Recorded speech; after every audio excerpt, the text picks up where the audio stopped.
Darkness falls across this podcast. The midnight hour is close at last. Creatures crawl in search of a satellite of dreams to terrorize y'all's many screams. And Brendan Hesse shall be found without his soul for getting down. He must stand and face the Dracula's hell and rot inside Diablo's shell. Perhaps this horror may not last. Beware the terror of the Daydreamcast. Hey guys, how's it going? I was adding some horror ambience there. I hope that came through. Brogan, you're a regular old R.L. Stein. Let me tell you, that was great. I could totally do his job. Easy. I have so the easy. heebie-jeebities. Yeah, I got goosebumps. Dun, dun, What dun, is your dun, favorite dun. Goosebumps book, Brendan? I've never read any. Based on the cover.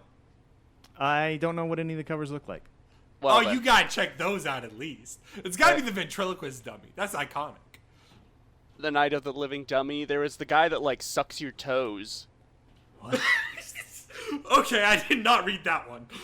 Brendan, we missed you. That's all I gotta say. I missed you guys too. Okay, so Final Fantasy Tactics, the Ivalice Chronicles, is a remake plus remaster packaged in the same game that you click on your PS5 or Switch 2 dashboard or whatever. Break that down. What does it mean it's a remake plus a remaster? Well, so I guess they're both, we'll say they're different levels of remaster. How about that? There's it includes a slightly redone version of the PS1 original with the script, a slightly tuned up script of the War of the Lions version, which is, I'm not going to get into the whole thing about that. Some people are upset about that because they prefer the PS1 original's script. I'm not one of those people. I prefer War of the Lions.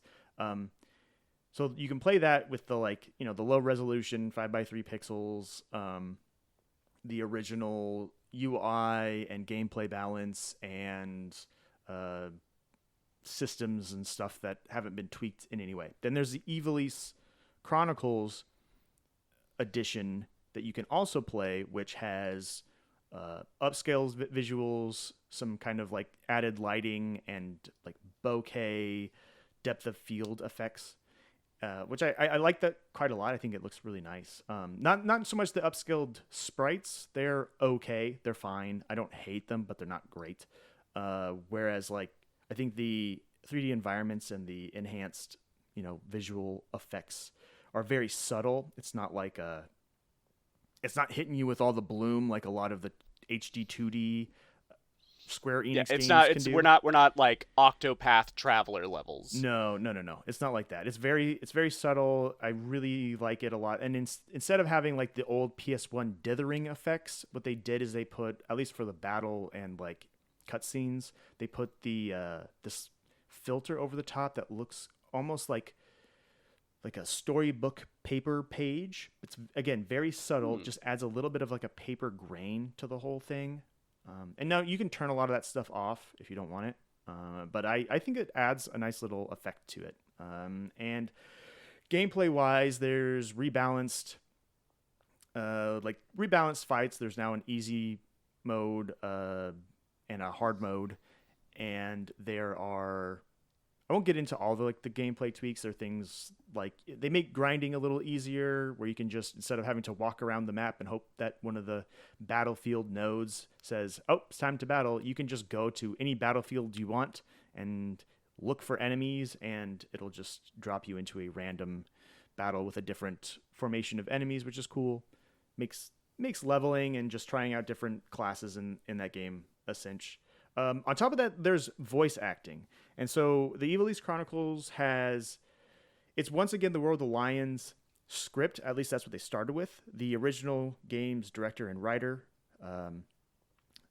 Matsuno, he came back and he rewrote basically the entire script and added some stuff, tweaked stuff around, and even added back in an old line that people really like from the PS1 game, which is "Blame yourself or God."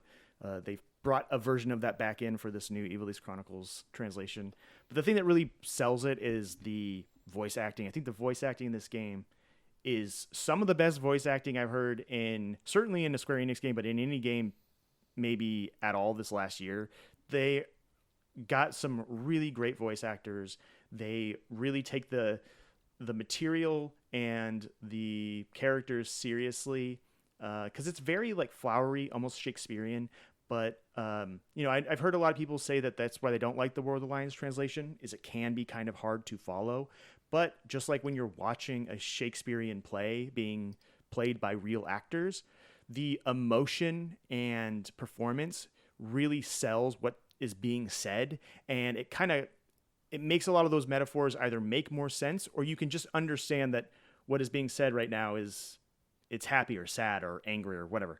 And so you might get more of the intent behind some of like the flowery prose. I don't have any trouble following the prose. I think there's some really clever turns of phrase and stuff in this. But anyway, I adore Final Fantasy Tactics. I often say it's my favorite thing with the name Final Fantasy on it. And that seems to be the main response to this game is it's the secret best Final Fantasy ever made. I mean, I've been pretty open about that. I think there are people who have been open about that. I think that this version of it is, I'm not going to call it the definitive edition, because there's some content from the PSP version that is missing here that some people are pretty upset about. I'm disappointed in that they cut the guest characters and storylines that involve Balthier from Final Fantasy XII and Luso from Final Fantasy Tactics Advance 2. And I really like how Ivalice in all of the Final Fantasy settings, worlds, it's the most connected, it's the most expansive, because it has whatever it is, 1, 2, 3, 4, I think 5 or 6 games set in Ivalice now. And that to me is like, that makes it the most like rich and interesting world, but it's also just a really cool world. I really like it. I like the art style. I like Akihiko Yoshida's character designs and all that stuff. I love Matsuno's writing and the themes he works with. And Final Fantasy Tactics was the first game set in Ivalice, and in many ways I think it's still the best. And I think that this remaster, it's missing some stuff, but it is by far the best version that you can play right now, in my opinion. For $50. For $50, I mean, honestly, I think it's worth $50. I don't have a problem. I don't have a problem paying $50 for that game. I bought it twice, in fact. So it's not something that I understand why people look at a remaster or something and think that it shouldn't be that much, but like, it's got 2 versions of the same game, and it's $50. Like, we're not talking about like, it's not like they just put out like a simple port of the game and are charging $50. Like, there's a lot here that they put in a lot of care, and it isn't like other Square Enix remasters either, where like it looks bad and there's all these problems with it.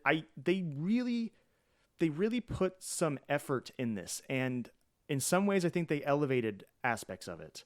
And I don't know, like, there's this whole new part of the main menu that just explains everything in the game to you. The story, the characters, it adds all this collectible stuff to the side missions of the game. There's new story content in here. There's new cutscenes and dialogue that Matsuno added. This is not, I mean, it really is not just a simple remaster report. It's just a lot going on here. I'm kind of already sold. I mean, Tactics is one of the best, especially for how flexible the classes are in this, and the writing. Let me ask you, in terms of the Ivalice world and setting, I feel like Murph said the word secret, but I think it's more like a cult thing. Do you feel like the backlash or like the push against Ivalice was largely from 12, or is it just like as a whole an unfamiliarity, or even like like as you said earlier, a hostility to not understanding the writing. Like some of this is like translation dependent, obviously, but like the prose can be a little hard in any of these games. Like Vagrant Story was a little tough at points to understand the politics of it. So like, what do you think leads people to jump off? I think there are multiple facets to that question, multiple answers, or I should say multiple facets affecting the answer to that question. The first is that yes, well, actually, so where this began is like, I think Final Fantasy Tactics was the first big strategy RPG, kind of like Final Fantasy VII. It wasn't the first, turn-based console Japanese-made RPG that we got in America, but it was the one that brought everyone in because it was on the PS1 that had a massive install and everyone was just trying every game. Final Fantasy Tactics, the PS1 did the same thing for Final Fantasy Tactics. It brought in a bunch of people to strategy RPGs who may have played Final Fantasy VII. Cloud is in this game as an unlockable side character. And so, like, those two games are in a lot of people's minds were like, those were the two Final Fantasies that a lot of people just played. Those were the only two they played. They played 7 and they played Tactics, and that's all they think about when they think of Final Fantasy. So when stuff like Final Fantasy Tactics Advance came out, and it was a more whimsical storyline about children traveling to a kind of like a fairy tale version of Ivalice, and people were upset, I think, because it wasn't what they wanted from Tactics. Tactics is a very mature storyline. It's funny, people always say like Final Fantasy 16 is just ripping off Game of Thrones. In reality, yes. I mean, they literally, like, the dev team sat down and watched like the first like 3 or 4 seasons because that was what was airing at the time when Final Fantasy 16 started. But they're also huge fans of Matsuno and the Ivalice games, and Ivalice, especially Final Fantasy Tactics, is pulling from the real world War of the Roses, which is the same, like, that's the source material for the Game of Thrones. Exactly. So there's so much similarity there. There's going to be.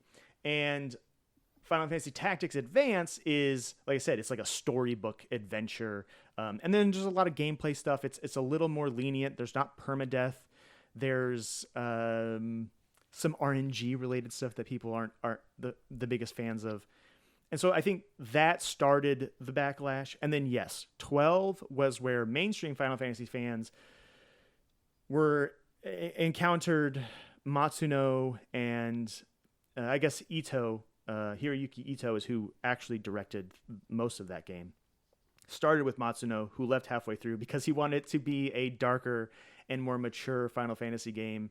He wanted a different character that is in the game. He wanted Bosch to be the main character.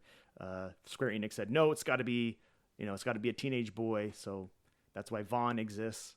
Anyway, I'm getting really in the weeds here. But yes, that is partially why, those two reasons. And then just, I think there's just a lot of weirdness with what came after with those games, like Final Fantasy 12 Revenant Wings, Final Fantasy Tactics A2, just weren't as well liked. So I think that all contributes to Ivalice's weird reputation up until recently, when a bunch of Ivalice stuff and Final Fantasy Tactics stuff became like a whole like raid and like expansion, or not expansion, but like patch level storyline for Final Fantasy 14. And then everyone was like, oh, this stuff is great. I love this. So I think that was the turning point where things started getting better and people were revisiting, 12 and saying, actually, this game's good. In some cases, there are people out there named Brendan Hesse who would say it's the best numbered Final Fantasy game. And that's part of why I love it, is because it's Ivalice and all that stuff. But anyway, was that long enough of an answer? Should I keep talking? Have I rambled enough? No, I think we're good. No, I'm just sitting back. Like, this is great content. Like, Brendan, the nice thing of when you're guesting is that we could just take a back seat. Yeah. And then once in a while I'll ask a question, and then we got another couple paragraphs to go. It's pretty good. It's pretty good. I need an editor. That's what I need. I need someone in my brain going, stop. You can cut that. No, it's good content. But no, I mean, I will spend the money on this remaster. I think I've just been waiting for the time, and I think I was a little busy with some other stuff. I'm still busy with some other stuff, but I think in November during the breaks, I will dive back into this bad boy. Yeah, as I often do, I guess I talked a lot about what it is and its kind of historical stuff, but I didn't really talk about the game necessarily. And so I do real quick want to say, like, Final Fantasy Tactics is really good because, like, the tactics system is good, the battle system is good, but it's the job system. Yeah. And the way that all of these things, the job and skill system, you can create these cool synergies that you might, unlock a class and go, what? This guy's gimmick sucks. I don't understand what the deal is. Then you start unlocking some of his skills and you go, oh, wait, it can synergize with the ninja really well. Now I have this ability, like the archer, I don't know, I don't really need the archer all the time, but he has this ability called Concentrate, where every single time you attack, you are going to hit, regardless of the enemy's evasion rate. Mm-hmm. And you put that on a ninja who has the ability just inherently to dual wield, like, really high damage weapons, or you give it to, like, the samurai who has the dual wield from the ninja. Now you've got, like, this super high... these super high damaging units who they might have been, a little bit more restricted in what they can do, but because of the skill system where you're trading skills back and forth, it's just really fun to mess around with that stuff. And as someone who loves to fuck around in menus all the time and find little synergies like that, it just makes my brain light up, and I love it. Especially when you break the game like that. Yes. Where you're like, I feel like this is too much. I shouldn't be doing this. But no, it's intended and it works. And it's meant to be satisfying. This is not a competitive game. This is a single player experience. Right. So it's rewarding your knowledge of the systems. It's designed to be broken in that way. Like, you can, and the thing is there are caps on what you can do, right? You can only trade, everyone can equip, like, all of the skills, from their job, whatever current main job is. But then you can bring in, like, I think there's 4 additional slots for very specific skills of different categories that you've unlocked from other jobs. So you're not going to have, unless you're spending a lot of time grinding, which you can do, you're not going to have a bunch of, like, overpowered units necessarily. And, if you're playing it with permadeath, like you're accepting and not just resetting a map if you lose a unit, if you play with permadeath and you play on the highest difficulty, it's actually kind of hard to break the game consistently because you might lose a good unit out of nowhere, and then you got to, like, rely on other characters. And, the strategy, the sense of building up your team never really goes away, especially if you play it with those, those more hardcore stakes. So anyway, it's great. And I think, like, another thing in this game's favor is it's like 30 to 40 hours. It's that era of Square game. It's not a 100-hour The perfect slog. RPG length. 20 to 40. The delicious and it gets good window. After 20. No, it gets good immediately. This game is it's just fun. A friend of the show, Abram, at PAX, was kind of talking to me about, he was interested in trying it, and I think he picked it up. I haven't talked to him oh no, he did, and he's been having fun, like, finding some class synergies and whatnot. But one of the reasons that he was interested, or one of the things he asked me, he said, like, how is it compared to, like, Fire Emblem? And so I know a lot of people out there are very familiar with Fire Emblem, especially in the Switch era. And I like to say that in the Switch era games, comparing Fire Emblem to Final Fantasy Tactics is a bit like comparing checkers to chess, in that they look similar, they're doing similar things, but the rule set of Fire Emblem is much more simplified and streamlined, and you can play it very quickly. It's a lot of rock, paper, scissors with exactly. units. It has a whole zodiac system where, like, if one character has a birthday in September, another character has a birthday in April, certain ability synergies will be different. Where if you use fire on them, and, like, there's a bunch of stuff going on in that game. What? It's crazy. Mm-hmm. Anyway, Okay, is that a form of eugenics? I guess so. In this game, You heard it here first, folks. Brendan prefers tactics because it encourages eugenics. Like, he likes to profile people so I mean, this game's based on the this game- circumstances of their birth. Here's the thing. Is that is the whole thing of this game. This game is about the circumstances of your birth and whether or not you are beholden to them or not, and not just in like a fate and fantasy kind of way. This is a game about class.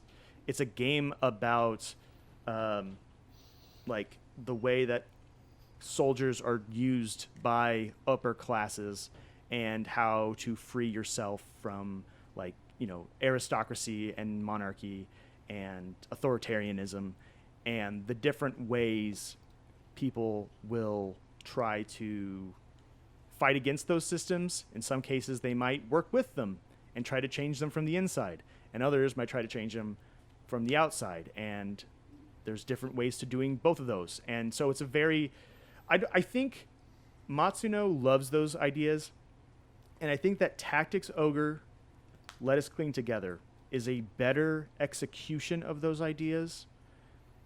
And because Tactics falls into the 90s Japanese media trap of, oops, all Gnosticism. And so, like, there's, medieval machinations, or not medieval, like mystical machinations behind the scenes. But Brendan, all your favorite stuff has Gnosticism in it. You Not all love of Gnosticism. Not all of it. Here's the thing: is a lot of it, does, but my appreciation. The reason I like those games isn't because they're Gnostic. It's often in spite of the fact that they are, because I think it's a very overused and oftentimes misunderstood mythology to pull from. And Well, do you think it's just because there's a cyclical nature to it that really lends itself to the gameplay mechanics and loops of a game? Well, so I mean, the cyclical. This is a lot to get into. Maybe we should go to Pac-Man. No. Wait, hold on. Well, This you is a may be question. surprised because Pac-Man also deals with a cyclical nature, yes. surprisingly. Well, here's the thing, though, is that it's not the cyclical nature. What it is, Gnosticism's whole thing is this idea that there is that it was a. The God we worship is not the God. It's not the God. There's a God above God that has been trapped or obfuscated by this other entity, and that's actually malevolent. And we think that it's benevolent, but it's, malevolent. And so the idea of Gnosticism is to find that God above God, and because some sects of Gnostic Christianity believe that we are all fragments of that greater being that has been trapped inside meat bodies. And so, by the Archon, or by the Demiurge and his Archons, which are like evil angels, and then there's the God above God and the Aeons, which are the good angels that we've been separated from. So anyway, you hear a lot of this stuff, and you go, "Oh, I can think of a bunch of games that sound like that." And so I think they're pulling from that mythology and this idea of I have to kill this god to bring freedom to everybody. And I don't know, man. I get it. I just think that also, not to bring too much into the Gnosticism thing, but the obfuscation of the higher power by the things might also resemble the class struggle of upper classes trying to obfuscate reality so that we accept it. I think that here's the thing. Here's my issue with it. Is that I think that makes for great fiction. Full stop. Yeah. Where I have problems with it is when a game introduces a really cool idea, like, hey, there's a band of rogue knights who are going around and executing noblemen and all this stuff, and we build this whole thing that already it could be like a materially Gnostic thing, and then we go, actually, it's also supernaturally Gnostic.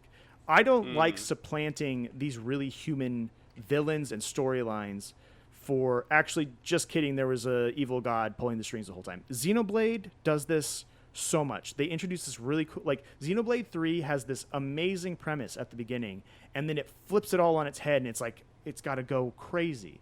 Is it just because there's got to be a big bad to defeat? I think that that's part of it, and I think that there's this sense of like, and that's part of why, I mean, even to a certain degree, Tactics Ogre does this at the very, very, very end. But like Tactics Ogre really is about like all of this stuff, and the final boss is just an evil king, you know, or it's an evil emperors, and you can make your bad guy just be a really bad guy. And there's almost like a level of using these kind of supernatural or metaphysical things not to really say anything specifically that wasn't already being said by the core premise. What they do is it almost alleviates the blame on these characters and says, don't worry, it was actually just a demon the whole time. So it's okay to kill this guy because he's being possessed by a demon, and now he's like, you have to kill me because I didn't realize I was. It's like, no, maybe sometimes you could just kill the evil king because he sucks, and so that's my problem. I think that so much fiction could be just benefited by having a more humanistic, grounded. Not because I think like. Not because I want that stuff to not be in fiction. It's just there's a lot of it, and we could benefit from the variety of having just make the evil king an evil king because he sucks. Like that's it. And talk about because how power corrupts and authoritarianism is bad and all that stuff. Well, but I mean, then you get into like, the king is greedy, and then manifestation of greed. Now I make a cool demon. Like it. I think there's a natural extension of just like, what if we heighten things a bit, and then people get carried away and make a giant monster or whatever, you know? Yeah, they all jump the demiurge or jump the pleroma or something. I'll figure out a way to make this. Jump the demiurge. Jump the demiurge would have been a great noise album in the 90s. It would have been. Guys, we talked for 20 minutes about Gnosticism. Well, I hope you're ready to go double that when I start talking about Pac-Man World 2 Re-Pac. Nice. So dear listener, you don't know what goes on behind the scenes, but what you may be hearing in the background is Brogan taking the biggest sigh of relief that I'm taking this time to talk about Pac-Man World 2 now, rather than continuing to force an episode on Pac-Man World 2. No. Murph, you say force? Pac-Man World 2 is one of the greatest games of all time.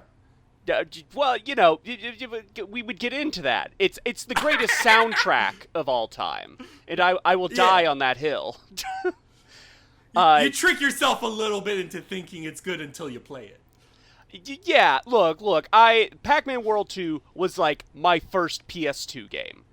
Like, it was that, and it was Heroes of Might and Magic: The Quest for the Dragon Bone Staff, and Buzz Lightyear for the PS1. Okay, so some bangers, clearly. So what we have here, they did a Pac-Man World 1 Re-Pac, a remake, and then it was like, okay, so you're doing like 2, right? Because that's like the one people remember. At the very least, in my age group, everyone's like, it's. I would say World 2 is like the big one. Yeah, it's like Peter Jackson's King Kong for the PS2, where people are like, actually, that was secretly like way better than you'd think it would be.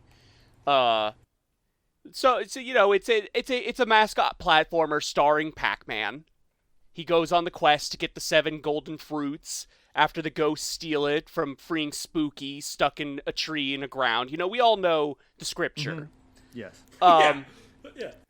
World 2 is a from-the-ground-up remake. It's not a remaster. It's entirely new assets. It's like what they do with, like, Crash Bandicoot and Spyro for the Reignited trilogies, right?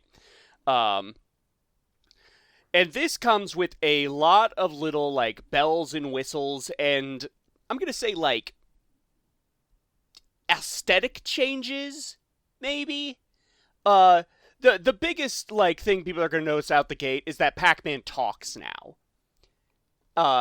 And he's voiced by the guy who voiced him in Pac-Man World 3. And I guess that could be exciting. The problem is that the voice they go with is very not even what I would associate with Pac-Man sounding like, What would you think that he would sound like? I think I associate Pac-Man with like that weird 90s cartoon where he kind of sounds like Fat Albert, right? I think much like What? Mario, he's better served by sounding like a gruff guy from New York. Okay, all right, I think Pac-Man should sound like whoop, whoop. Yeah. whoop, Or whoop, he could whoop, just whoop, not talk whoop. at all and just be pantomime, Yeah, I think if anything, I would almost expect him to sound closer to. I mean, personally, I would expect him to sound more like Crash Bandicoot in the way that he just exclaims, kind of like "wow, wow, wow," like something like that. But like, yeah, gruff. Give me the ghosts. I'm gonna eat the fucking pellets like that. I don't know. That's not really. But I think I'm walking here. Walking. I'm chomping here. Yeah. So the voice that he has is very like, oh, I gotta stop Spooky and get the golden fruit back, and he never shuts up throughout the level. It's not really like on the level of him like commenting on the scenery. It's just like when you pick up a fruit, which is one of the collectibles in the level, he'll go tasty. Okay. He's not Bubsy level.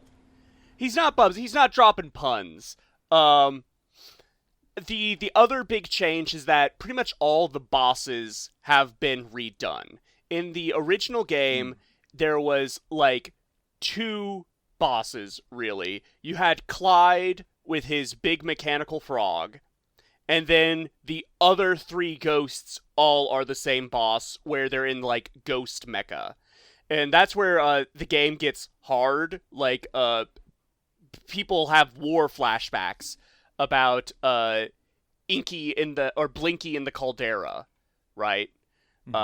Which is like literally like speedrunners fear this game, the original, because of how like the physics are just fucked, and there's a lot of really precise like jumping it requires of you for really like floaty jumps and a really bad camera. Let me ask you, Murph, this is a general PS2 GameCube era platform question.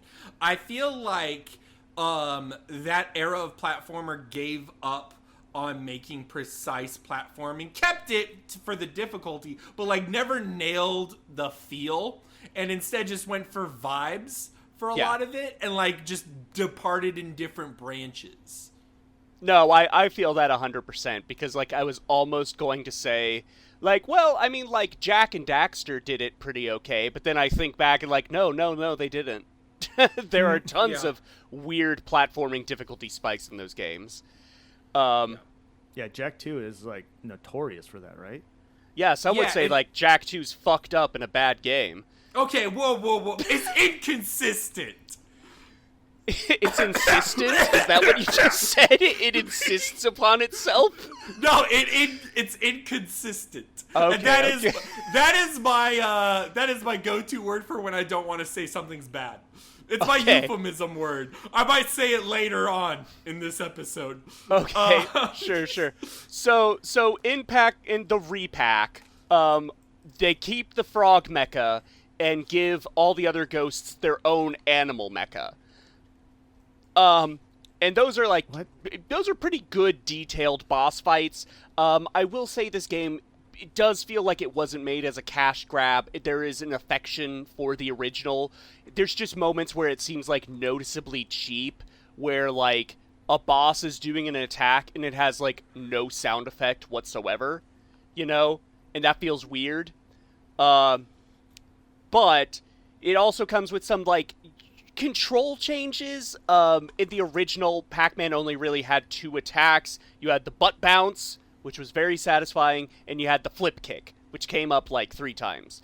Now in this, Pac-Man can just kick on the ground, so that becomes your primary mode of attack. And the butt bounce is a platforming tool, because if you time your butt bounce right, you go higher. And that comes up, like they've purposely changed some of the platforming sections in the game to force you to butt bounce as a jump. You could also throw Pac Dots, and the original Pac Dots were collectibles. Now they're just ammo. It can feel weird at times because it's not like this is a combat-focused game, so why give me more combat tools? That comes up actually in the post-game, which I've just gotten to, which this game, like, surprisingly has.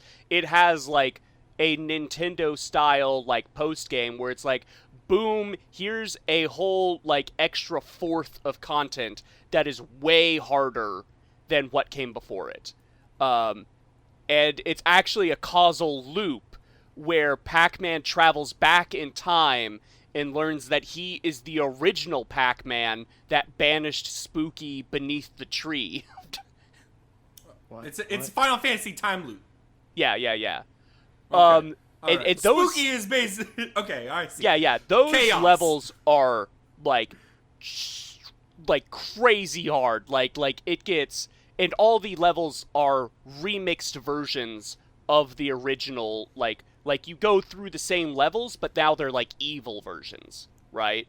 Where it's like before you were swimming around in a nice crystal clear lake. Now the lake is poison. And all the bosses are like tripled in difficulty because of that. I spent a long time last night trying to defeat not Pinky. These ghosts don't have names. They're like slightly different colors. There's like a yellow ghost, a white ghost, and a different shade of blue ghost. Oh, this is crazy lore. I know. The OGs, as it were. This game does contain more Miss Pac-Man erasure, where instead it's Pac-Mom. Awful. Ugh. Who doesn't look like she belongs in the same game. She's a completely different art style. There's also Pac-Man's kids, which I didn't think he had. Yeah, he has them in like Pac-Land and stuff. There's Pac-Boy and Pac-Sis. I think they rechanged what they were to match Pac-Mom now. That's its whole own thing. The only thing I wanted to say, Murph, is Pac-Man World 1 had throwing power pellets. Like, you could throw the pellets. They brought it back. I don't know why they did, because it's not in World 2, the OG. So, yeah, I don't know. But, look, the main reason you're playing this game at all is to get orchestral versions of the OST, which all slap. When I am in my lowest moments in life, I will throw on one of two tracks. It's either going to be the Heroes of Might and Magic 3 Rampart theme, or it's going to be Bedoing Woods from Pac-Man World 2. Right? Bedoing Woods. Bedoing Woods. No. Oh my god, I know that song. song. No, that's the main theme Brogan's doing. What? But Bedoing Woods is the one that goes da da da da da da. Da, da, da, da, da, and there's crazy wood percussion going in the background. When you're in the post game and you're in the evil sections of the world, it's like all the tracks are now remixed, but they're like bopping lo-fi beats to play Pac-Man 2 versions, and they all slap. Every single song in this game slaps. So I would give a nice thumbs up to Pac-Man World 2 Re-Pac. Playing through it did not fix that which I feel is broken in me, but it's a pleasant time. Especially with that post-game element, I think that adds a lot of value to getting this over playing just like the original again. But, Brogan, Brendan and I have been drowning in nostalgia. We're just playing these remakes, these remasters. But I hope that you have brought something like truly new and original to the table. I have not. I have played a remakester. It's a remaster. It's a remaster with a new OST. Okay. No, it's a remaster with an OST and some additional content, mostly like some side bosses. But I've played Off, guys, and I also made a Life Bar article Jarrett Green's little magazine thing that he does. I contributed an article to it. And Off is like a 2008 RPG Maker game. It's one of the first RPG Maker games that's like weird. Other than like Yumi Nikki. I would say it's like Yumi Nikki and Off are like the seeds in which weird RPG Maker shit like sprouted. And in Off, you play as the batter. Technically, you play as yourself, and your vessel is the batter. And you go into worlds and purify them of ghosts. And the worlds are a little fucked up, but by the end of it, you are definitely questioning the morality of the batter. And I don't know, it's a fun time. I think it's interesting in its minimalism. I think it works well. I think the main attractions are all aesthetic, probably, like the art style of the actual in-game battles, and then the music are the main like things to really like. And then in the remake, the original composer did not like let the license go through, so they had the Toby Foxes. Anyone that's like tangential to the Off stuff. Like, Toby Fox was greatly inspired. Mm-hmm. Like, Undertale is definitely, like, a major branch from Off more than Earthbound, I would say. So he did, like, the main battle theme. And the main battle theme is, like, a major, like, component of, like, why Off is popular. So he did a new one of that. It's an okay remake. It's pretty good. I definitely would recommend it just for the sake of, money and supporting the thing. Because otherwise it's just, like, a free fucking thing you pull from a forum. The localization is slightly better. I like the game. It's a pretty short game. You can beat it in like, I would say under like 7 hours. But like, it's pretty good. Thumbs up. Okay. That was very concise, Brogan. I have a question. Yeah, what's up? And this may... I don't mean this to be a question led by ego or anything. Okay. And you can shut me down if this is stupid or ignorant. If this game is so it's like the progenitor of Undertale, and it's like one of the first weird RPG Maker games, and everyone's so excited for this remaster, why have I never heard of it before? Okay. You're too busy playing that damn blueberry monster game, trying to get chased around a fucking onsen or whatever. In a yellow wood. You gotta say shit. I took the pass less Oni. Yes. Yeah. No, I mean, on one level, number one, literally, I'm not kidding you, it is the inspiration of Undertale. There's a reason why Toby Fox did the thing. Toby Fox is like, my main inspiration is Off. Literal. Said it out loud. So... I think the reason why... I would say Moon is probably the progenitor of any anti-RPG. I would say there's an anti-RPG genre, and Moon is probably one of the earliest elements of it, or Earthbound. But, like, it would be Moon and Off. But, like, no... Like, a lot of the soundtrack, for instance, of Undertale, inspired by Off. Why he's doing the soundtrack to it. Right? I would highly recommend listening to the soundtrack to Off, even if you're not interested in the game itself. Pepper Steak is pretty famous on its own, because it's like electro swing industrial.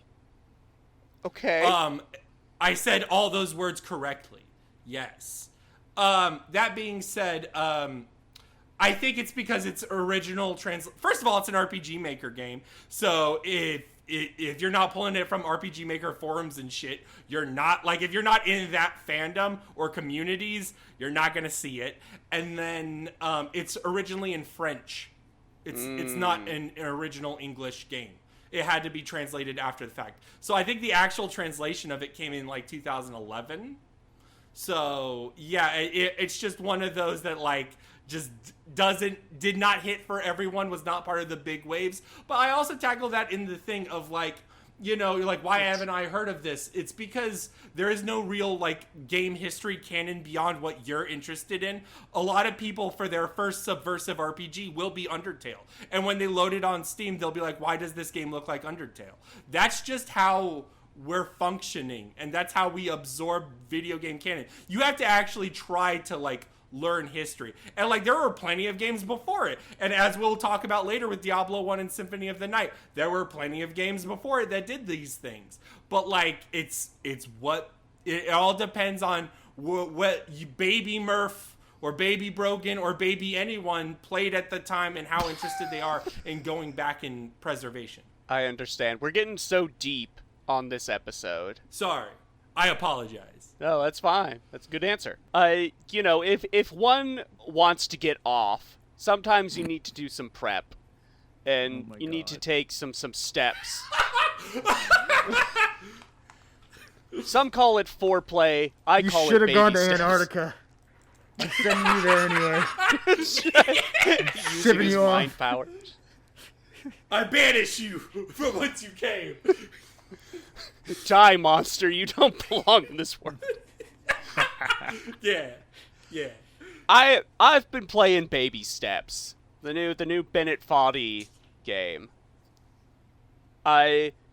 This is kind of right now at the front runner of my favorite game of this year. Oh, nice. I have not connected with any of Bennett Foddy's prior works. I've never played Quap, and I thought getting over it was just kind of like trite. But this is like a full-on like game-ass game. And you play a 36-year-old man called Nathan who gets isekai'd into a strange world. It's literally a like Eric Chahi out of this world homage. And you just go on a walk, and you control Nathan with your left thumbstick, and right trigger will move his right foot, and left trigger will move his left foot. It is more of a Strand-like game than Death Stranding will ever be, because this game is all about pathfinding. Once you get the rhythm down for walking in a straight line, you then have to contend with how do you walk upstairs with this control scheme? How do you cross rushing rivers where you need to stand on like precise stones to move along? Because the game will screw you over in that Bennett Foddy fashion, where on that rushing river you may slip and fall in the river, and the river will carry you to a waterfall, which will drop you off at the base of the mountain you spent the last 30 minutes climbing. And for some reason, I don't get mad about that, because the act of moving through the world is really engaging with this control scheme. Mm-hmm. I have not felt in a while my sense of self dissolving away and becoming one with the controller and the experience on screen like I have this video game. This is what people keep saying. As someone who adores Death Stranding, specifically because of the movement tech in that game, I definitely am very interested in it. I wish the setting and aesthetics spoke to me more, but at some point I should probably just play the game and see what it's doing, because I don't know. I don't think my stupid brain needs something to be like sci-fi or fantasy. You need an epic quest. Well, I would also say that this is a little bit of a shit post. Like I've played probably about an hour of it, and like the cutscenes in it are shit posts. Now the writing is good, but like it's there's not a lot to grab onto story wise. I will say one of the appeals for me, Murph, and I don't know if you experienced this, is because this is more open than Bennett Foddy's other stuff. I found that there was a lot of joy in like I'm walking this path, and then I see something on a slightly different path of, instead of seeing where I'm supposed to go, which is like these beacon things like fireplace or campfires or whatever, candles and shit. I go and I see this little structure, this little hill or whatever, and if I climb it, there's like a hat for me. Yes. And like climbing those things is like climbing a tree in real life. There's an urge to do it, and there's the fun in just doing that. Yeah, a lot of like this game only has like 10 achievements, and they're all like story progression based achievements. Everything else out in the world, all these things you can climb, these structures, you're doing those for your own benefit, more or less. There is some deep lore you can unlock, like those hats every time you get to a checkpoint, if you're wearing a hat, you will get a like little Atari style like mini game. It's not really a mini game. It's like an interactive cutscene of Nathan's like backstory as someone that has grown up with like severe anxiety. Like the first one I got is like him at the beach, and his father's asking him to like, oh, come swim with me. I've always wanted to swim with my son. And you can't get in the water. You press to go in the water. Nathan won't do it. You run back. It's like 2 screens to the mom, and the mom's like, hey, are you doing your breathing exercises? Come on, your dad really just wants this. And you go back and forth, and they just get angrier and angrier at you. And then you can press up to jump. And when you press up, you don't come back down. You drift off into the sky. And I think a lot of the game is kind of like weirdly, with its shitpost cutscenes, it's speaking to that sense of like anxiety, uncertainty. Like one of the first scenes you get is like the very helpful guide showing up, and Nathan's like, where's the bathroom in this place? And the guy's like, oh, it's real far away, but you can just go behind this bush here. And Nathan's like, I don't want to do that. I don't want you looking at me like, and that's funny. The cutscenes are very funny. But I think they also are connecting this theme of like weirdly like personal growth. Sure, yeah. When you get like there's that cutscene I mentioned like at the beach, like they bring up like One Piece, how Nathan's hero is Luffy, Okay. And then when you quit the game, you're shown like Nathan's basement room in his parents' house, and it has Netflix on the screen. It's asking, are you still watching One Piece? As you progress through the game, that room gets more derelict and decrepit, but it will always have that message on the TV. Did you beat it? I have not beaten it because I have been going on like every sort of tangent I can find. There's this I've gotten to the second area. When you get through the mountain, you get to this forest. And you're like, oh boy, now I don't have to worry about falling off and having to start the mountain over again. But there's also like just much more difficult platforming obstacles around. And there's this tower. And when you approach the tower, like this guy, you get this cutscene where this guy shows up and he's like, oh, I just went to the top of this tower, but there's nothing up there. I think there was like a loot drop, but someone already got to it. And Nathan's like, well, is there anything else up there? And he's like, no, it's just a tower, mate. It's you get a view, I guess. And I went to the top of this tower, and it was so hard. It took me 3 hours across 2 different play attempts to get to the top of this tower. I will say, for like the rage aspect of the game, a lot of the times it feels like the really hard parts of the game feel like they are barely functional. It's that it's kind of like extra hard Mario Maker levels, where it's like if you are an iota off in your precision, it's game over. Yeah. But I got to the top of the tower, and guess what? It was the top of a tower. In fact, you can't see shit because the moment you get to the top, this heavy fog rolls in. And there's this like plank of wood that's jutting out, and if you walk onto that, you hear like an eagle cry. It's very clearly like an Assassin's Creed homage. And if you fall off of that, you land on a pile of bricks. Oh god. Okay. Well. So there's no collectible, no achievement, but you know what? I climbed that tower. Well, and that's I like that. I find that sort of design ethos to be very compelling. I think I would really like this game, so maybe I should give it a shot. I will tell you, Brendan, once you get to the top of the first mountain, you are given your epic quest. Well, it does involve going to a castle and confronting God. I'm not going to tell you what they want you to do that in the name of. Okay. But you do get a quest. Well, that's good to hear. My thing about it is it's less about like, it's more the tone and the aesthetics that I don't click with. So, Yeah, but nevertheless, like if the game is that just the moment to moment movement is that compelling, I'm sure I will like it because, like I said, Death Stranding is huge in my mind because of that, and a large part of it is because I like the way that game looks, and I like the soundtrack and the atmosphere and all that stuff, which plays a huge role in it. But okay, I'll probably try this. Mm-hmm. But first, before you do the baby steps, you must first defeat the House of Necrosis. House of Necrosis. Yes, I got this early, and I did one run, and then I just was so busy and spent all my free time playing Final Fantasy Tactics and doing some other stuff for the channel and work and all this other stuff. So I only finally got to sit down over the last couple nights and really dig into this. So I haven't beaten it or anything. I'm still very early.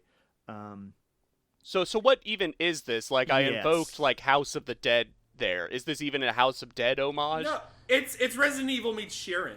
It is, Oh. and with heavy emphasis on the Sheeran. This is just a mystery dungeon game that has the aesthetics of Resident Evil 1. And a little bit of stuff like Final Fantasy 7 and other PS1 era games. But it's... I'm looking at the trailer now. That's dead ass the lobby Mystery of dungeon. the Spencer Mansion. Uh-huh, yeah. Oh, yeah. Yes, yeah. And that's just straight up Jill. It's Jill with bluish, like a dark blue hair. Oh, she's not wearing a beret. I see. Yes. Yes. So this game is just like it is. Have you played a mystery dungeon game, Murph? I've played Oh, the best heavy. one, Pokemon Mystery Dungeon Red Rescue Team. Okay, so this is what this is. It's a mystery dungeon game, more in the lineage of Sheeran and Torneko than Pokemon Mystery Dungeon, because the mechanics in those games are different. They're obviously pulling from Pokemon and whatnot, but like all of the stuff that you have in Sheeran is in this, where it's a floor by floor roguelike turn-based RPG where every action you do is a turn. Every action the enemies will take their action like after you or alongside you.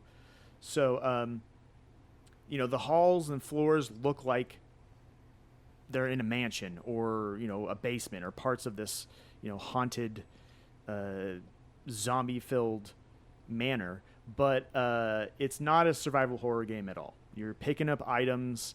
You're trying to make it to the end of each floor, avoid traps, fight monsters.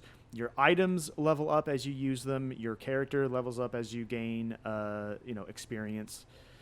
There is a narrative explanation for why you can die in your dungeon runs, and then you're brought back to a safe house with an NPC who, honestly, the guy who he reminds me of the most is Dr. Egad from Luigi's Mansion.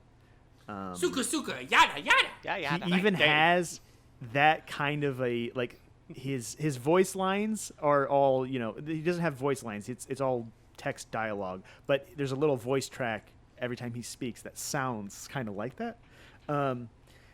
Honestly, it's hard for me to explain this game, because to me it's just what it's every single mystery dungeon game is this. You can bank weapons from previous runs if you get to a teleporter or you use an item that sends you back to the safe house, so you can store up higher level items that you've used before. However, if you die in the dungeon, everything is lost and you're reset completely to zero. So it's not a rogue light in that you are earning very specific things. There is actually, that's not true. There is one meta progression system that I'm aware of so far where there are spells that you can learn that seem to be permanent upgrades.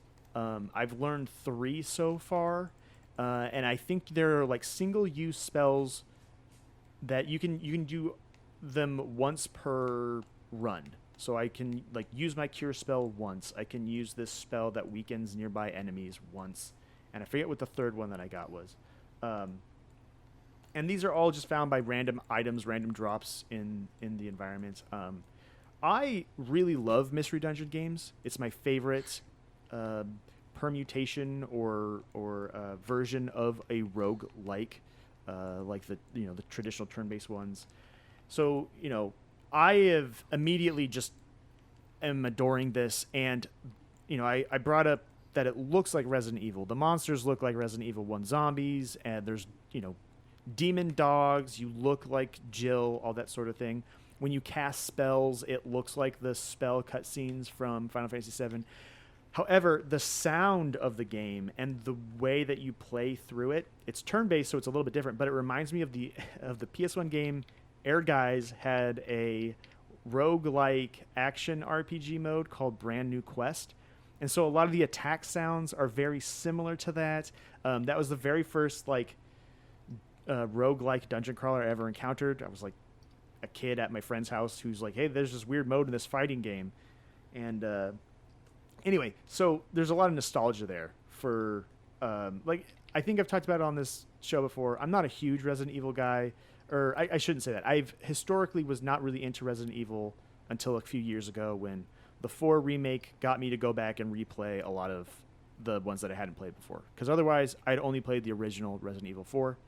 And so I played the HD version of Resident Evil 1, absolutely loved it, but I've never played the PS1 version of Resident Evil. So my familiarity with all the visual and audio similarities between this and Resident Evil 1 are not as strong. I'm sure other people could point those out. Maybe if Brogan's played it, he would have some. But for me, it's I was just saying, for me, it's I look at this and go, oh, this is a Sheeran game with all this PS1 stuff from all these games. And I guess it does look like Resident Evil 1, but anyway. Well, I mean, there's stuff that I would say, in terms of modeling, I don't know if this sounds real to you, but I think the plant monster Venus flytrap thing and the skeletons feel very Kingsfield. Sure, yes. I don't know, there's just some elements borrowed from a lot of stuff in the PS1 era. And it makes a lot of sense for that because the person who made this, the developer's name, they go by Warkus. And Warkus made it was like a 30, 45 minute long Kingsfield inspired dungeon crawler a few years ago that I highlighted in one of my videos. And so that was a fun little thing. And now making this, it's a very, it feels like a very consistent or logical next step for the kind of stuff that they've done before. Yeah, and I mean, I've talked to you privately. You've toyed with a lot of horror is very adjacent to dungeon crawling and sometimes intersects in interesting ways. We may talk about that in the games of the week. It's possible. Yeah, who knows? I think this is just a really fun and inventive way to showcase that. Yeah, and I think using a roguelike and a mystery dungeon specifically is a really interesting way to do that because mystery dungeon games are so tense in their resource management. Things can go real bad real fast, just like in a horror game. But because this game is not an action game, it's not happening in real time, and you're leveling up, you have stats and whatnot, the tension you get isn't from jump scares or that monster is is hiding behind that thing and I want to avoid it. It's more like, do I have the health and the stats and the healing items necessary to take down this boss, that sort of thing. And so the tension comes from in that, what's going to happen next turn? What's going to happen next turn? And it's very similar to the tension you get in a horror game, different in very important ways.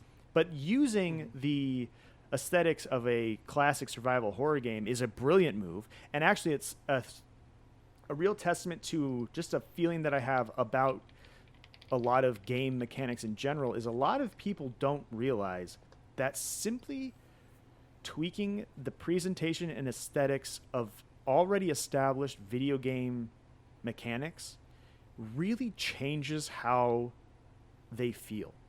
You don't the framing does a lot. Yeah. And it's you might have played Sheeran before. You might have played Torneko before. You might have played Pokemon Mystery Dungeon before. And you might be going into this and going like, okay, I played one of these before. I don't know if I would like it. Maybe you don't like it. But maybe this slightly different presentation would offer just make it click more. I mean, kind of like me with we're talking about with baby steps, being like, if it was just a little bit different, I think I would be just all over that game, but I'm just not yet.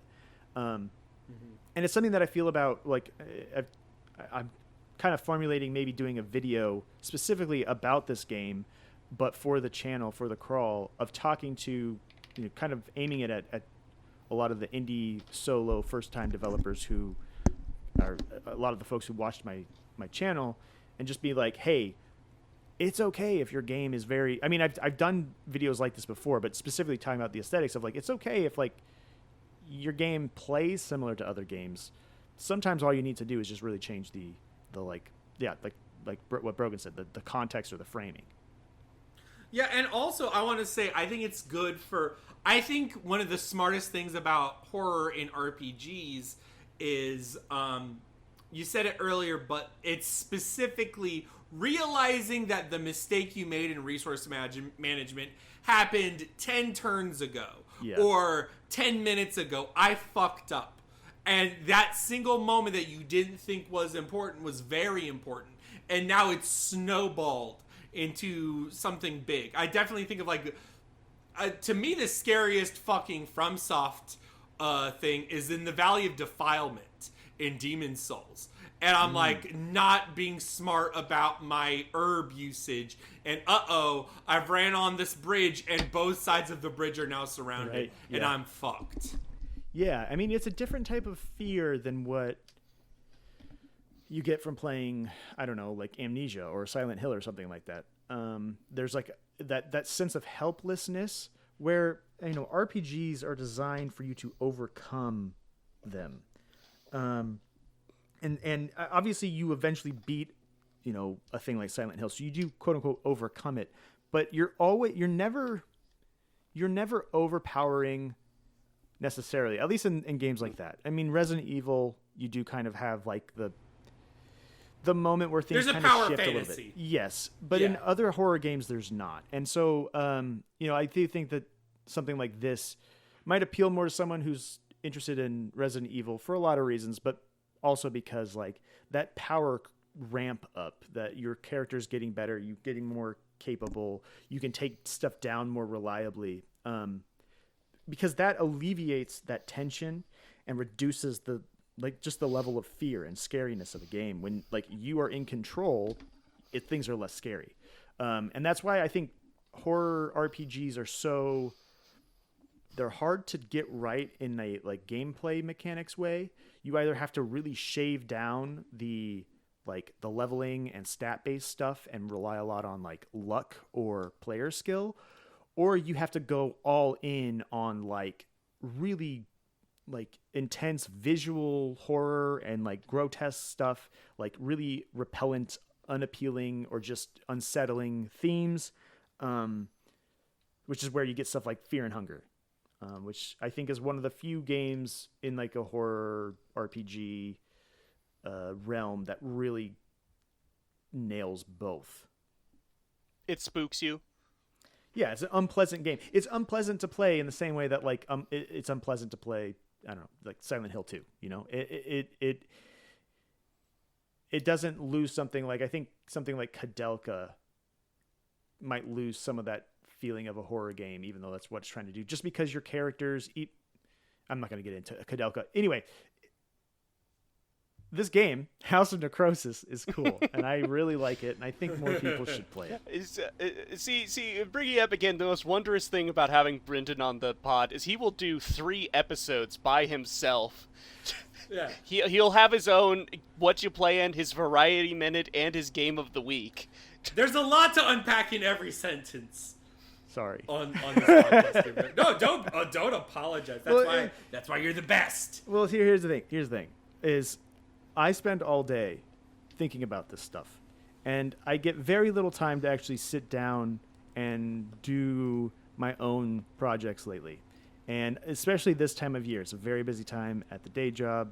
There's a lot of like holidays and all that stuff are starting up. So I just don't have a lot of free time. And so I have a lot of stuff backed up, and then I get going. So you sit there daydreaming and waiting for the moment that you can cast that out. Okay. Now he wants to end this. No.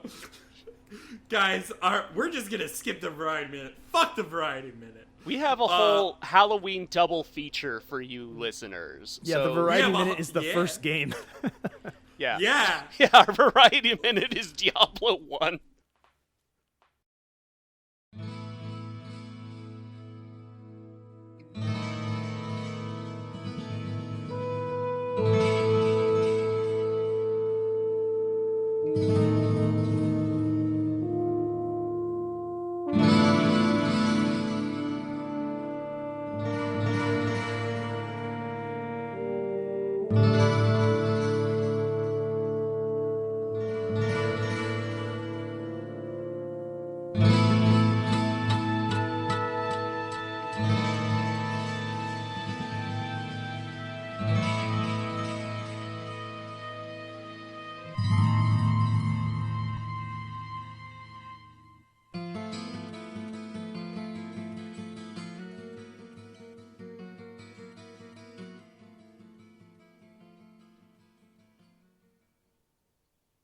Our first game of the week is Diablo from 1997. Created by Condor Entertainment after their acquisition by Blizzard, Diablo is the brainchild of David Brevik, who conceived of a fusion of Dungeons & Dragons with Doom, utilizing roguelike gameplay. Yes, roguelike was a term even back then. The game uses an isometric view and methodical dungeon crawling as the player fights hordes of ghoulies to collect loot to sell back in the cursed town of Tristram. The reason Tristram is cursed is it just so happened to be built on top of a hellmouth that's spilling out all manner of horrors. After meeting up with the village elder, Deckard Cain, the player heads into the depths of the local monastery, chasing the corrupted Archbishop Lazarus. As you go deeper and deeper, you begin to plumb the depths of hell itself, as you learn the Archbishop's goal is to free the trapped Demon King, Diablo. Wow, one of the most important seminal action RPG dungeon crawlers of all time. I wonder why they had me on today. Oh, we figured it out. No, but here's the thing, is a lot of people around the world are like, oh my god, Diablo 2. I love Diablo 2 so much. But since we've known you, Brendan, you've always been like, yo, Diablo 1, though. Yeah, which really, this has been an interesting conversation. Why have the acorn when you could have the mighty oak? Okay, so what's the interesting part of the conversation, Brendan? The interesting part of the conversation is when I say, guys, how do you feel about Diablo 1?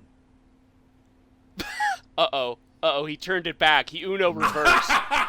I'll go first. Oh, that's fine. It's fine. Sure. I liked it. I liked its vibes. I liked how straightforward it is, even on a single player experience. I played Sorcerer for context. Mm-hmm. I liked the difficulty curve on it, and then I did end up breaking it a little bit. Sorcerer is a little broken by the end of it, but that's okay. I liked its reward systems. I thought it was cute. I think it wrote a nice balance. I don't think it's anything to personally write home about. I personally also got like a lot of like Gauntlet vibes. I love Gauntlet.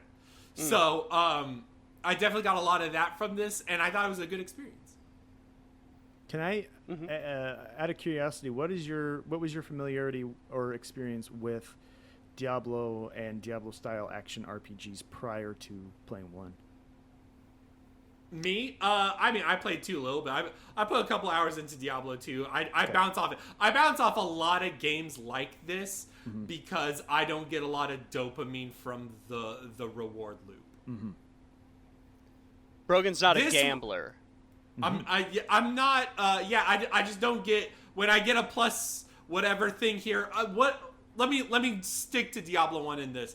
I liked how the loot was effective in terms of like, oh, my staff. I can have a staff that has like stored charges of this specific spell that I don't have to drain my mana for, and then a lot of my loot, a lot of my equipment is literally just carrying fucking mana potions, because like I use so much fucking mana, I don't have to like, you know, think this stuff. So it was very straightforward. And then when I went to the sorceress chick to like buy shit, it was very clear whether or not something was worth it, because a lot of it would be overpriced, and this is like a game where there's like a little bit of a finite XP pool and a finite gold pool. So I was like, oh, very clearly I don't want this. Oh, but I do want this though. And then like I'll go for that. It worked in a very seamless way for me. I don't know. It was beneficial. Mm-hmm. I played this whole game in pretty much a single 8-hour sitting. Surprising to me, but okay, yeah. Listen, I started it like sometime around like 6 p.m. I had nothing going on that day. I didn't feel like sleeping, so I was like, fuck it, I'll keep playing Diablo. And that probably speaks to the addictive quality of the game. Sure. I think I'm in this weird sort of place where looking at it and playing it, anything I think of in terms of like changes I would do to like quality of life, I realize are things that would just turn it into Diablo 2. Mm-hmm. And that doesn't, you know, and I can kind of see the shame in that, because it feels much more like its own beast than sort of like a prototype. Yeah. But so my experience with Diablo, I should say, is I've only played Diablo 3 when it came to the Switch. And as far as loot-based games like this, the closest thing coming to my mind in this moment is playing Borderlands 2. Sure.